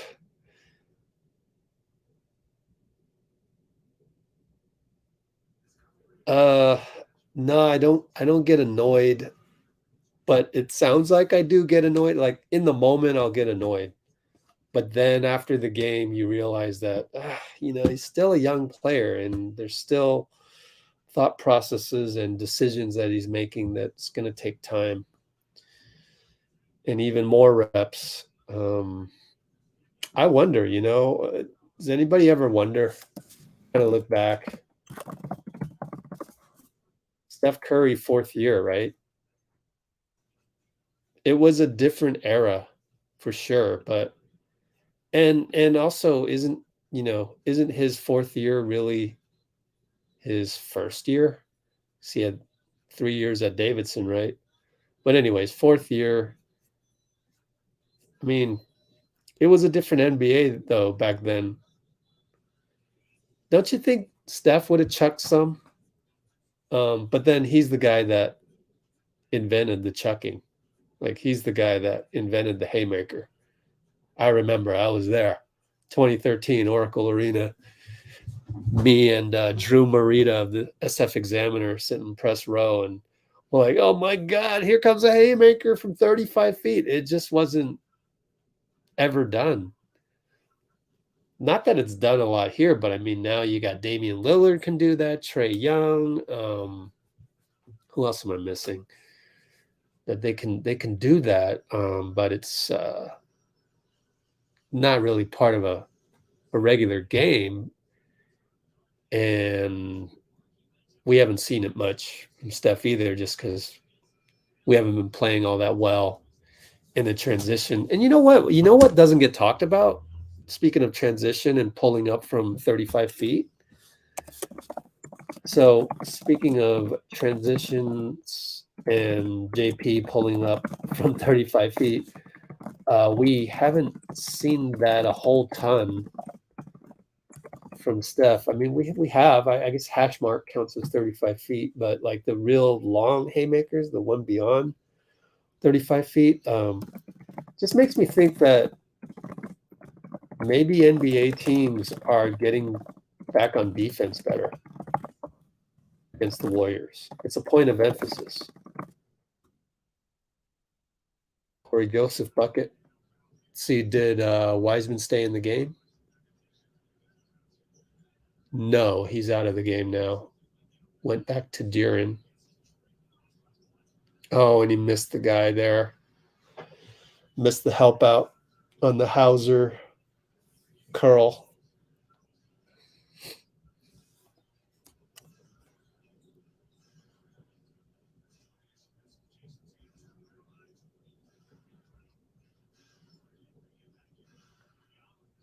Ooh, Diallo rises for a bucket. They're still down 10.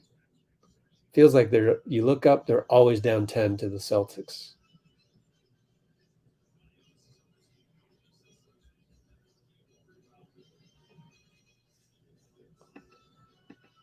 So I wonder if Steph would have launched some haymakers back in the day.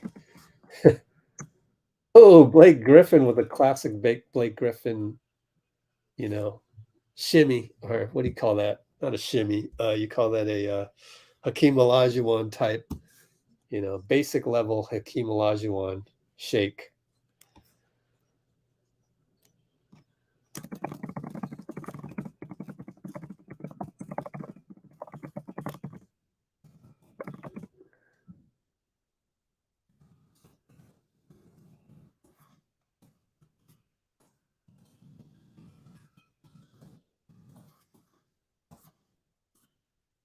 Running out of things to write. Oh, let's put it back on the box score.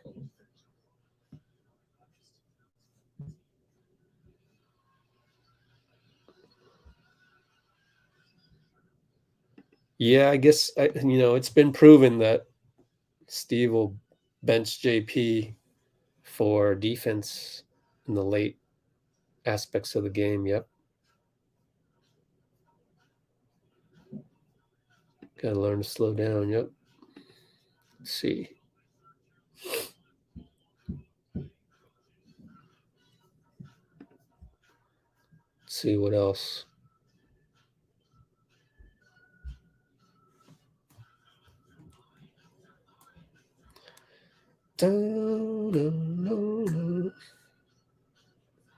Uh-oh. That was a dumb move. Hey, can you not do the all caps thing? That would be helpful for our eyes. I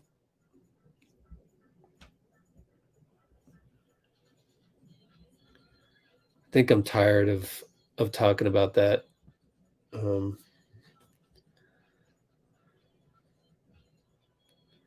don't have the energy to argue with you, Manuel. It's just that we're stuck here, so that's why Bob decided to do something, and mentally felt like we were a little drained. So a healthy GP2 makes sense, and for all intents and purposes, we thought we were getting a healthy GP2.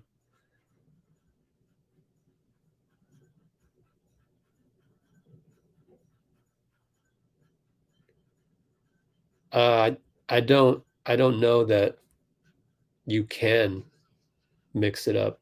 I'm not sure that you can. You're going to suddenly go, don't do ball movement, and then do ball movement. I just don't think you can flip a switch like that. Ball movement is so hard that you got to just keep at it all the time. It has to become a habit. So I'm going to disagree with you. You may laugh with your LOL, but the LOL doesn't make it a better hot take. That's the myth of social media.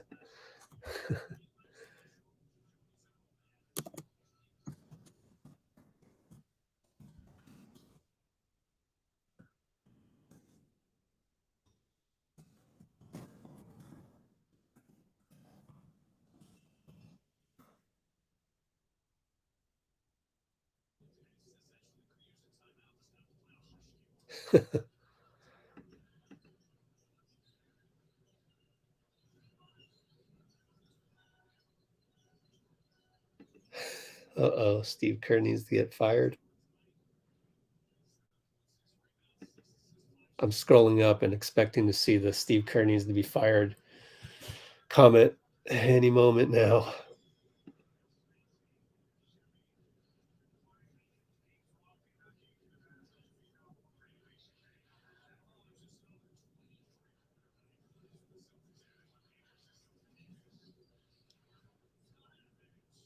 What happened to Steph's floater game? Steph's floater game is currently getting some rest in Atherton as is the person that executes the floater game. I wouldn't worry about Steph, man. I wouldn't worry about Steph at all.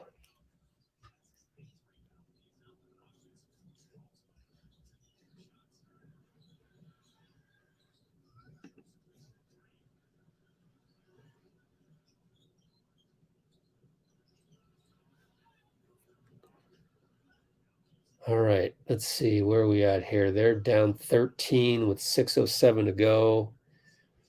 No Wiseman, no Jason Tatum.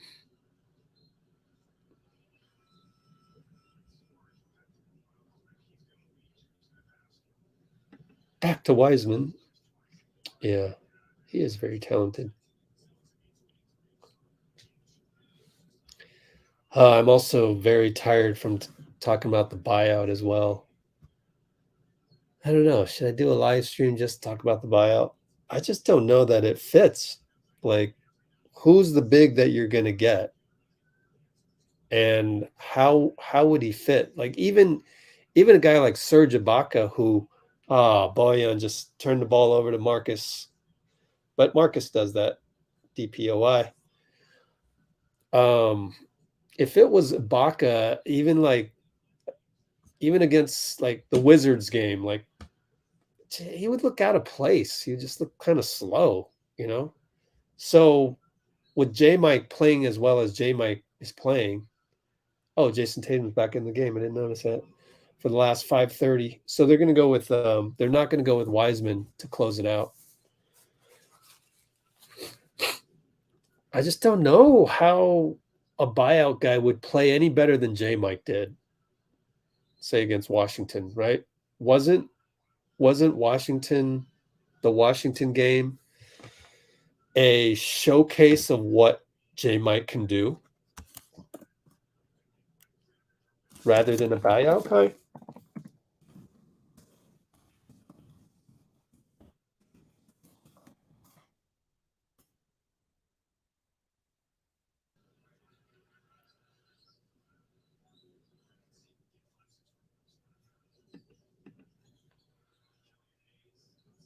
Killian Haynes missed. Yeah. This is the problem with developing teams, right? It's always going to be 10 to 15 points behind. Oh, Blake Griffin with typical Blake Griffin dive. Yeah, DeMarcus, like, isn't what JaMychal did against the Wizards, isn't that what you want out of your buyout guy? How are you going to how is Boogie going to fit into all that? Like, it just doesn't make sense. Like, it's not that mobile, even on, defense. On defense, not that mobile. And he's just plodding along, So the Warriors have really evolved into a very, very fast offensive team that keeps moving around and stuff. So how does Boogie Cousins fit into that? What they need is probably another Looney, but that guy isn't out there.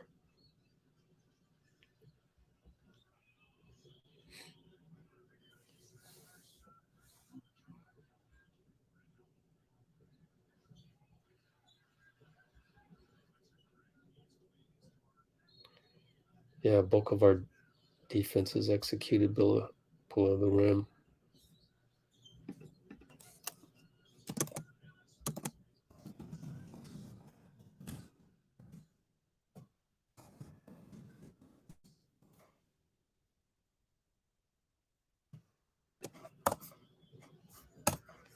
Oh, I should do a poll. Should we go live on Sunday for the All-Star game?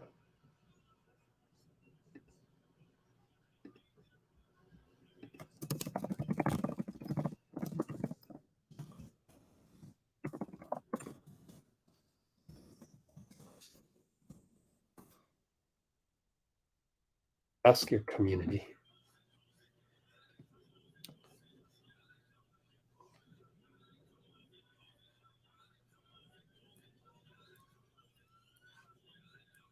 Also, I get it when people go, "Oh, we need a Nick Claxton, we need a Jared Vanderbilt." That's actually what I was thinking of doing in terms of going live. Maybe just do it Sunday during the All-Star game, have the All-Star game going on in the back and just talk about buyout stuff. But like, we're finding out that these guys are pretty expensive that do not fit our salary cap table. Look, right? Steph 40 million, 50 million, Klay 40, Andrew 30, Draymond 25, 27, and then next season Poole at 28, right? You go to Nick Claxton, look, 9 million. Where are you going to get that from? And they weren't going to trade Claxton for Wiseman, who was making actually more than Claxton this year. So it doesn't fit the salary cap. And then also the Boogies and the Serge Ibakas, those guys are too slow. So then you look at somebody goes, "Oh, what about Rashawn Holmes?" Okay, fine. Let's take a look at Rashawn Holmes. Why not? Dun, dun, dun. 11 million, 11, 12 million. You can't just add an 11, 12 million guy out of nowhere. Then they go, well, I mean, there's Rob Williams, who's hurt tonight, or I guess he's not playing.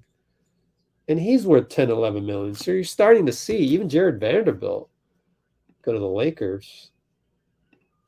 That's not a veteran's minimum. Even he's at 4.3, 4.6 million. So what are you going to do?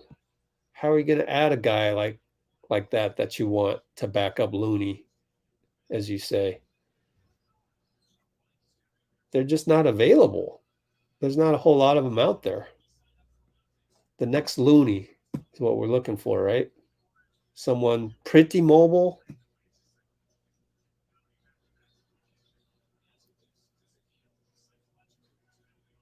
And, we kind of, Jason Tatum tried to poster dunk, thought he got fouled.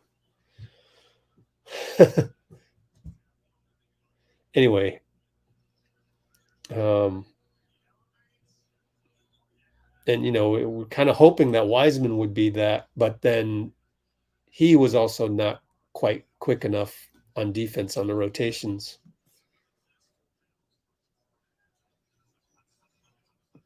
Yeah, yeah, but there's a lot of new people. Hey, Wiseman came in. Yeah. Wow. So I'm at 3 minutes to go, and I didn't notice that Wiseman came in until I saw Nicole's thing. I just assumed he wasn't coming back, so that's good news. But they're, garbage time, down 19 with 3 minutes to go.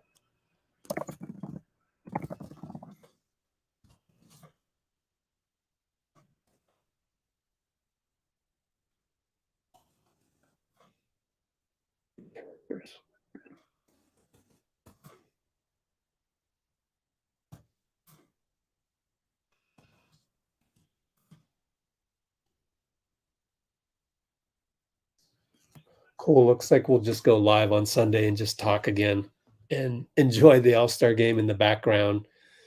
What's cool is that oh no, it's on TNT, huh? It's not ABC. Crap. Look, Tatum's still in there and they're up by 20 with 2:40 to go. Even the Boston coach doesn't trust. Man, I would take out Tatum. I would have took him out a while ago just in case. Killian with an air ball. I guess Boyan's still in there.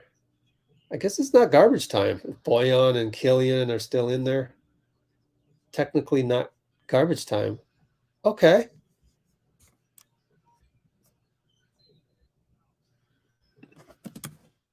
Not garbage time. Interesting.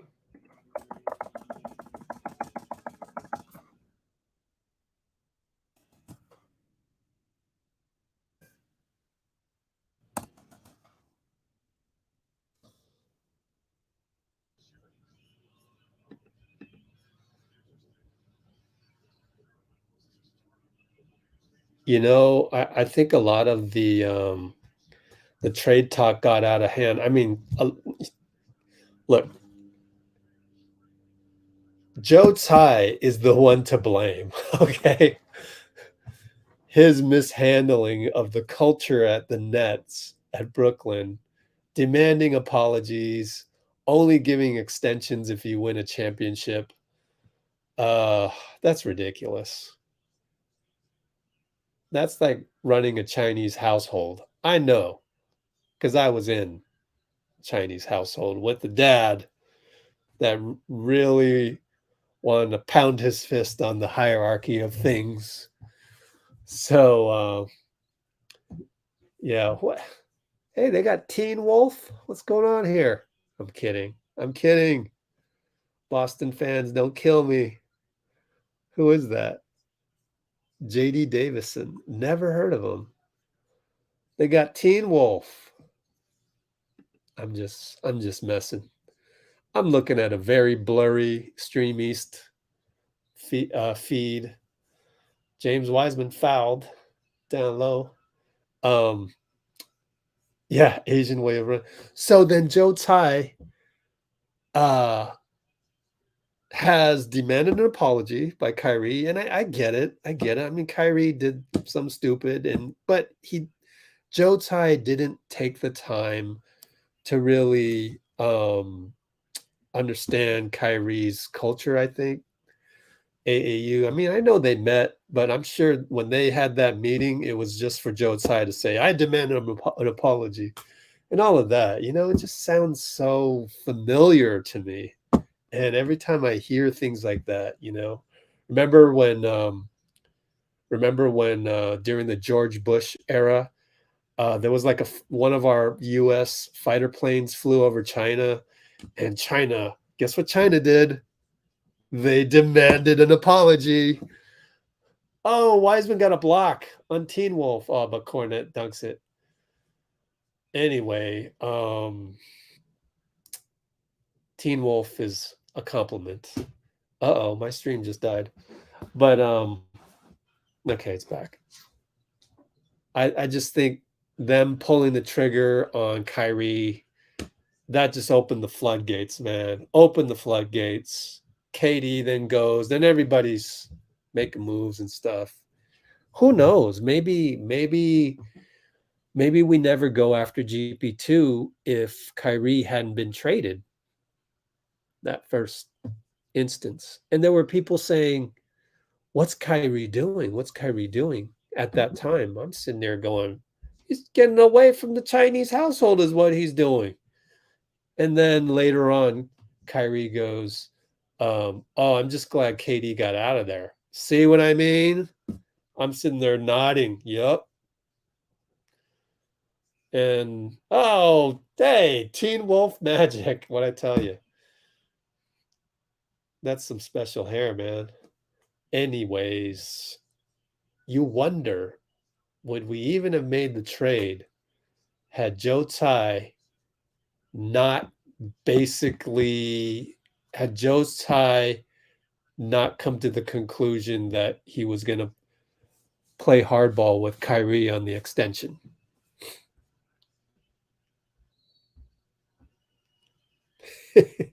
So you guys know what I mean.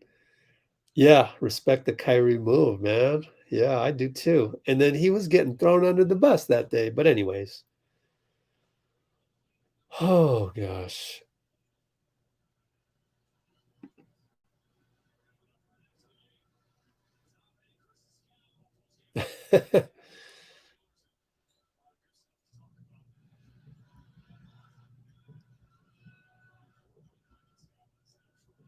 Yeah, we should go. We need a big. Okay, let's go get Jokic in a buyout. I mean, that's the only one that makes sense. So then he could come in. Even that is kind of like, even Jokic doesn't fit our style, guys. He doesn't. It's like the whole thing is built around Steph. Well, we're done. Let's see James Wiseman's stats. Oh, 11 and 5, 22 minutes. All right, so per 36, you would just basically add half. So that's like 16 points, 8 rebounds. That's pretty good, man. Way to go, James. What the heck is this? They're showing American Bandstand Marathon. What?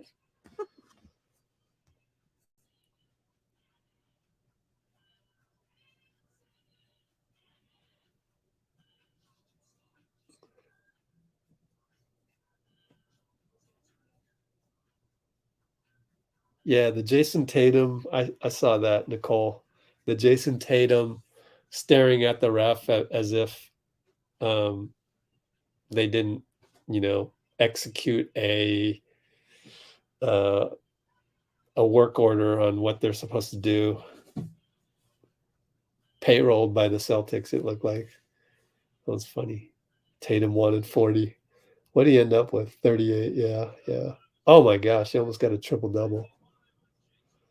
Yeah, it felt like they just had a walk in the park, man. They just showed up and destroyed the Pistons. That's what it's like. I don't want this for the Warriors, right? I don't want this, which is the Detroit standard 18-point loss. I don't want 3 to 5 years of that. So I don't mind the 2 timeline thing. What if it was better to just go through this whole 500 issue with the 2 timelines and then never end up like Detroit ended up tonight? I'm okay with that. And we go to we get knocked out Western Conference semifinals every year rather than not making the playoffs and being Detroit. I'm actually cool with that because I don't want to relive the whole Cohan era for 5 years. We get knocked out Western Conference semifinals. Yo, cool with that. Matter of fact, San Antonio Spurs, it wasn't all, a smooth road for them, was it?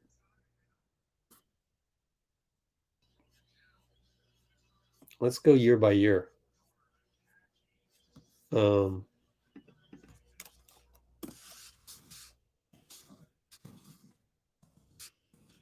Your timeline. Look at Spurs history. Let's see.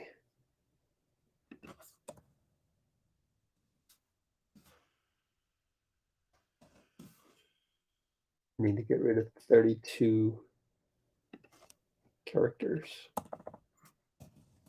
before I talk about that. Let's see. There we go.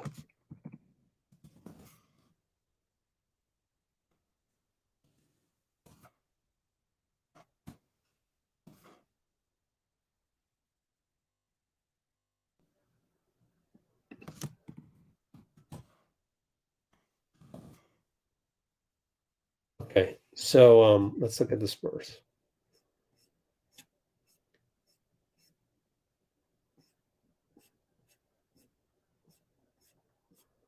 Where are the year by year?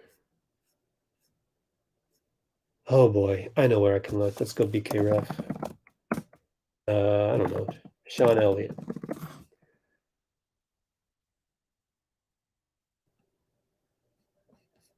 How do you click on the Spurs here? Oh, draft picks. I don't want draft picks. Just want the team.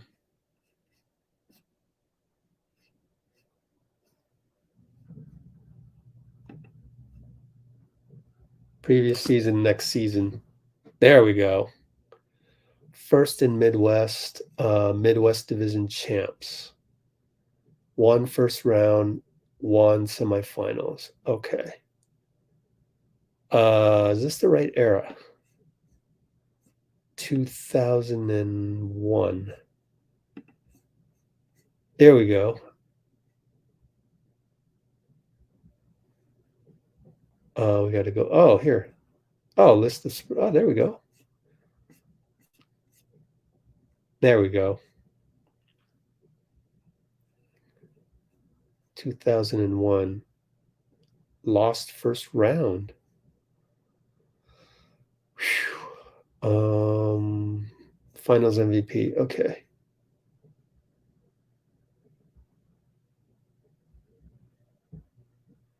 Tim Duncan, Rookie of the Year. So basically 97, 98. Because then they have that gap year here. And man, even before that, I actually know Bob Hill personally. Pretty interesting, huh? Wow. He got fired after that? Wow.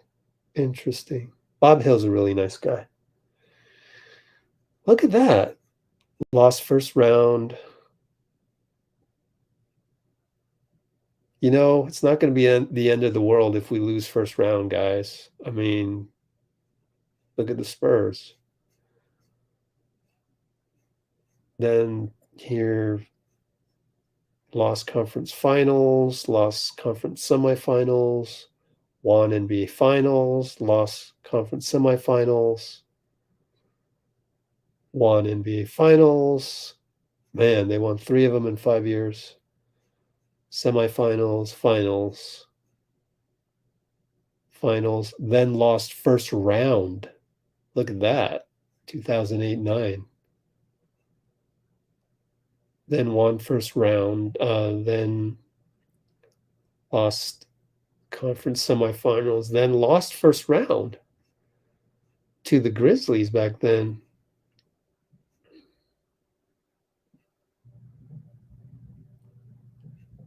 Yep. Lost first round. The Spurs are losing first round. Lost conference finals to us. And that was pretty much the end of their run because they lost Kawhi after that.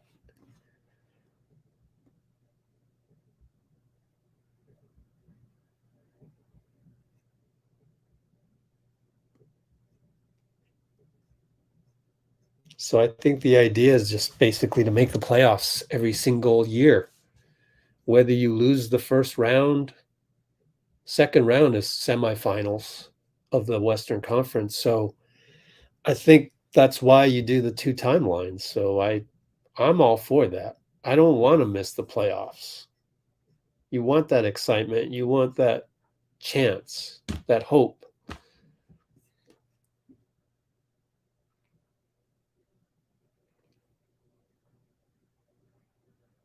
All right, Robbie. See you later.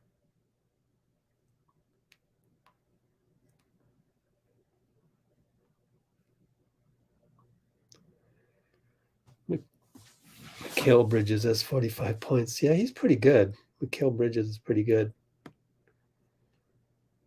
JTA's balling. All right. What's up, people?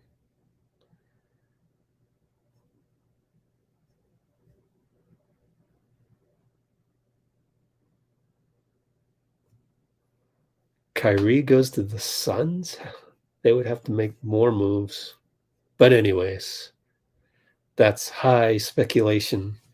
Anyways, that's, go look at salary cap tables for sure, just in case. Oh, let's see. Anything else? Looney is our template. Good luck. Yeah, I agree with you, man. I also want to do this. Still got 60 people on here. We have more on right now than we do for post game for Warriors. That's crazy, isn't it, Amy? Nicole, it's crazy.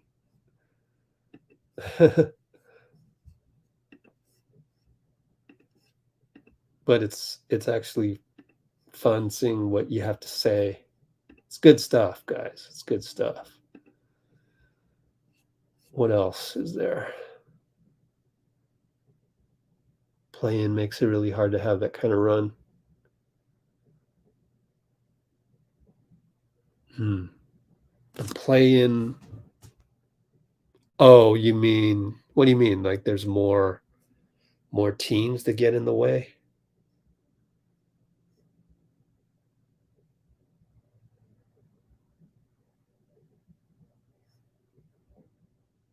If Dray takes a pay cut this offseason, yeah. A lot hinges on Draymond's decision, huh? We'll see.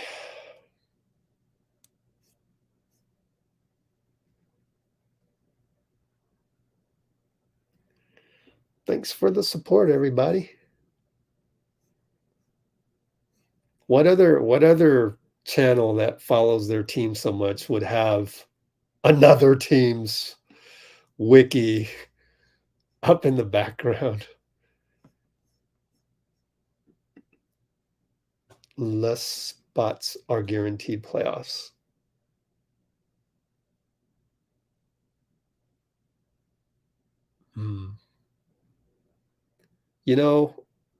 I guess if you were anti two timeline, you could go. But the play-in, you only need to be 10th to make the play-in. So forget the two timelines. But then you could argue it for the two timelines to say that it's okay to have young players because the play-in goes 10 deep or whatever. Oh, it's interesting. Yeah, it's a really different NBA now, isn't it? Just looking at this. Let's update it. And then we'll call it a night, but then we'll be back because look, we have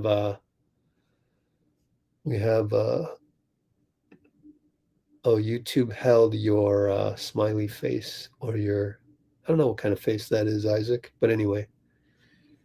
How do I look at this? Yay. 82% said yes. So we will go with, we'll just go live. All-Star game for kicks. I had a buddy of mine. He used to be working on my basketball league website. We had a good website back in the day. It's broken now because the technology, they keep changing it. And he'd always try different things with that website. Loved his dedication. We never got it done though. But he's from Japan. Yuki? I think his name was Yuki. It's been so many years. And that's one thing he would always say, oh, let's just do it for kicks. So we're going to go live this Sunday for kicks. Okay, let's see. So Carmelo Anthony, yeah, he's probably too slow to man, you can't be slower than Looney, right? It's like you can't be slower than Looney to make our squad. It's kind of the demarcation point. The template is Looney. And the speed, right?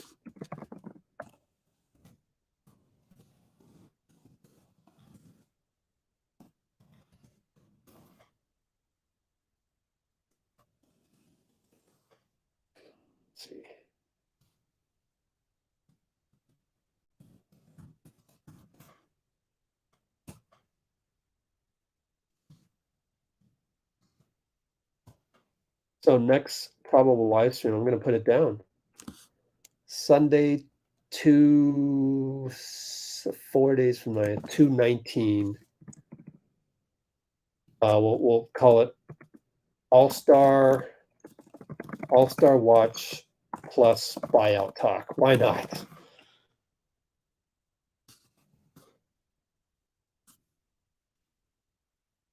Oh yeah, Kevin Love. Yeah. Yeah, I think Kevin Love can be as quick as Looney. But already remember, here's what I mentioned last time. Hoops hype, Kevin Love rumors. Okay. Search on that. Go here and you will see Kobe Altman says he does not anticipate having any buyout discussions with Kevin Love.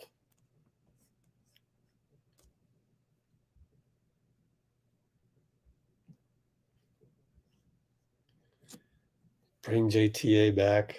Buyout JTA. What is he making though? He's probably the same minimum.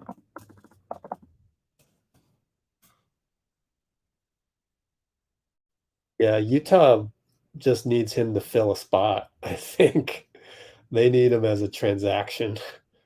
Like, no, you're not going anywhere. We need you as a veterans minimum. Just it's hard to find those. You got to stay. Trade. No, it's too late to trade. Andre for 1. No, just kidding.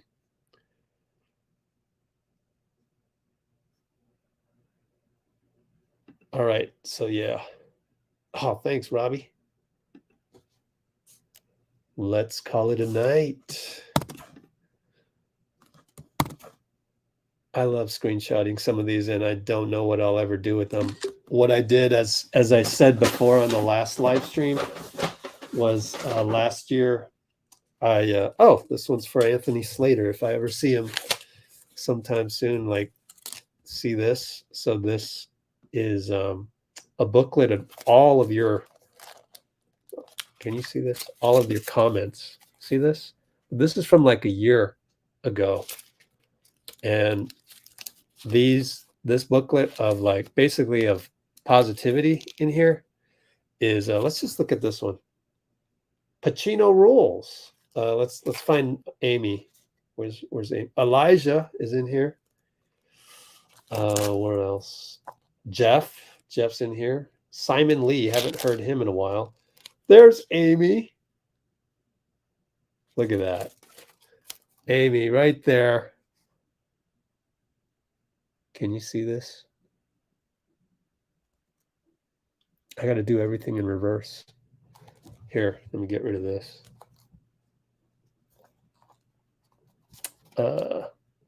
Which one's Amy? This one, left hand.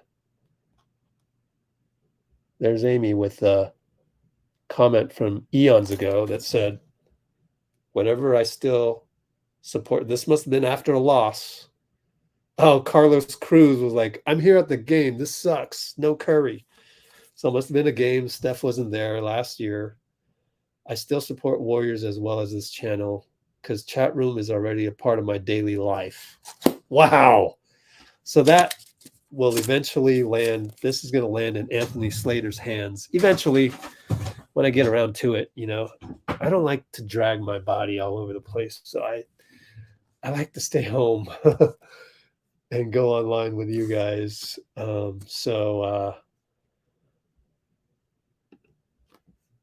Why did I bring that up? Because of your comments that I just saw right now. So really appreciate that. And I'm going to screenshot that because that was cool as well. And then I'm going to, I want to post all these on Instagram now that there's no game tomorrow and like this flood of information coming down the pipeline.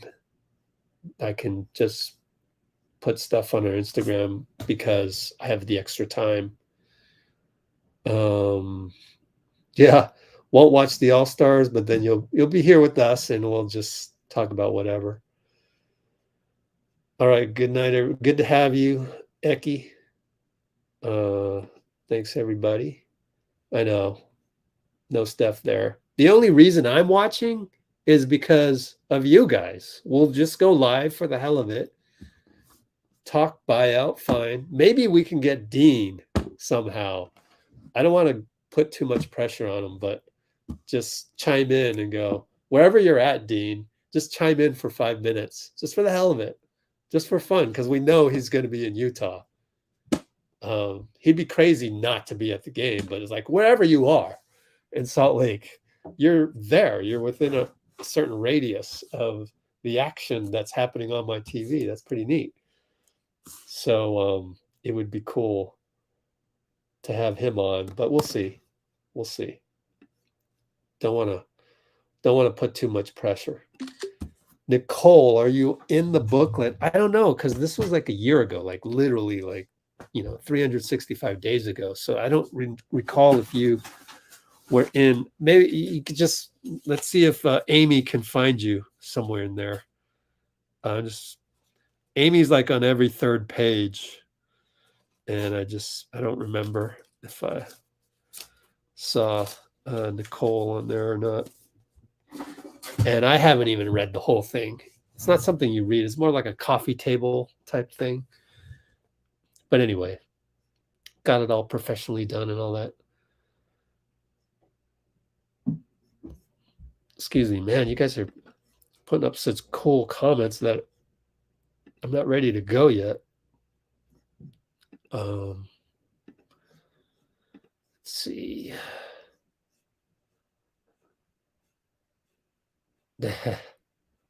Awesome.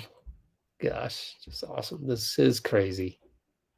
I feel so blessed. I got to screenshot that too. And then I'll tag Nicole on Instagram. Amy, if you got an Instagram, let me know. Tag you as well. Just, let's go Warriors on Instagram. It's easy to find. Although I don't really check, the DMs get really, there's a lot. And so I don't see every DM, unfortunately. Oh, you can email me. That would probably be the best way. Rich at letsgowarriors.com. But yeah, so this is our, Instagram.com/letsgowarriors. Easy to find, but also to email us, just go Rich at Let's Go Warriors. Let's see. Draymond will be a commentator. Ooh, that would be cool. That will be cool. All right, Cynthia. See you soon. Oh, cool. Yeah, well, and I might not see your DM. So email me your handle and then I can post the screenshot that I just did and tag you and Nicole on it. Let's see. Bought last year's Curry jersey. Ooh. All right. Oh, hey, look. Some Wiseman news. Hey, look. That's pretty cool. Who tweaked his ankle. Didn't rule out the possibility of Wiseman playing with Stewart or Bagley down the road.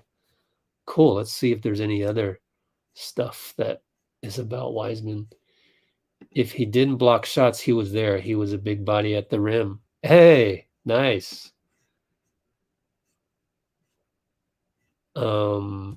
Stewart, Isaiah Stewart.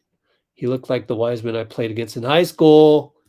That's the Jordan Brand Classic. Oh man, that's the one where you were looking for Wiseman and then you go, who's that? Oh, that's Isaiah Stewart. He's getting rebounds. And that's why anybody who saw that game, the Jordan Brand Classic, knows why. That's why I wanted Wiseman at number 2, because I saw that. And then also Isaiah Stewart, everybody who saw that game knew that he would be a solid NBA player, and he is. And so one last check before we leave, because this is a Edwards, JL Edwards. This is a Wiseman stream.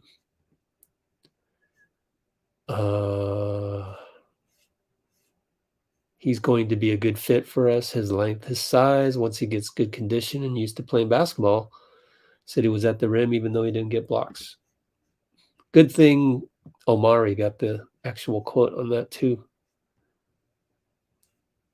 Nice. Stewart said he has welcomed Wiseman with open arms. We're on the same team now. I got his back.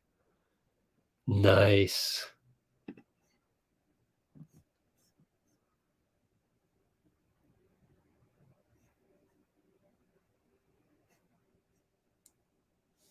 Yes, sir, Robbie. Appreciate you all, and appreciate you all the blue wrenches watching my back when I can't watch my back when I'm going on diatribes. So I appreciate that. I'm going to screenshot another one. Got a lot of good screenshots today. Hope I got them all. Let's see.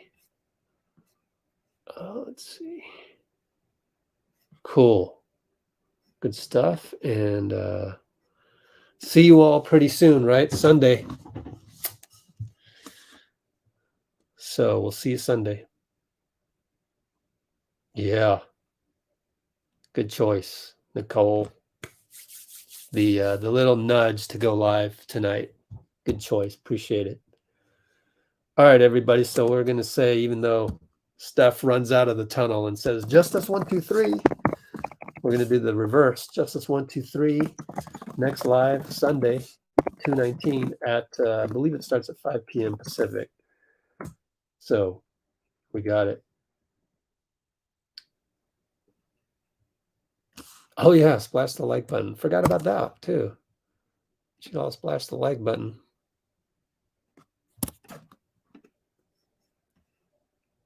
Hold on. One more screenshot. One more.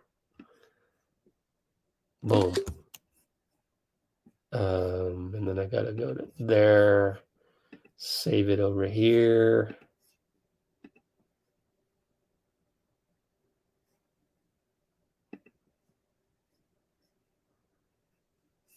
Did I save the right one? I didn't even save the right one.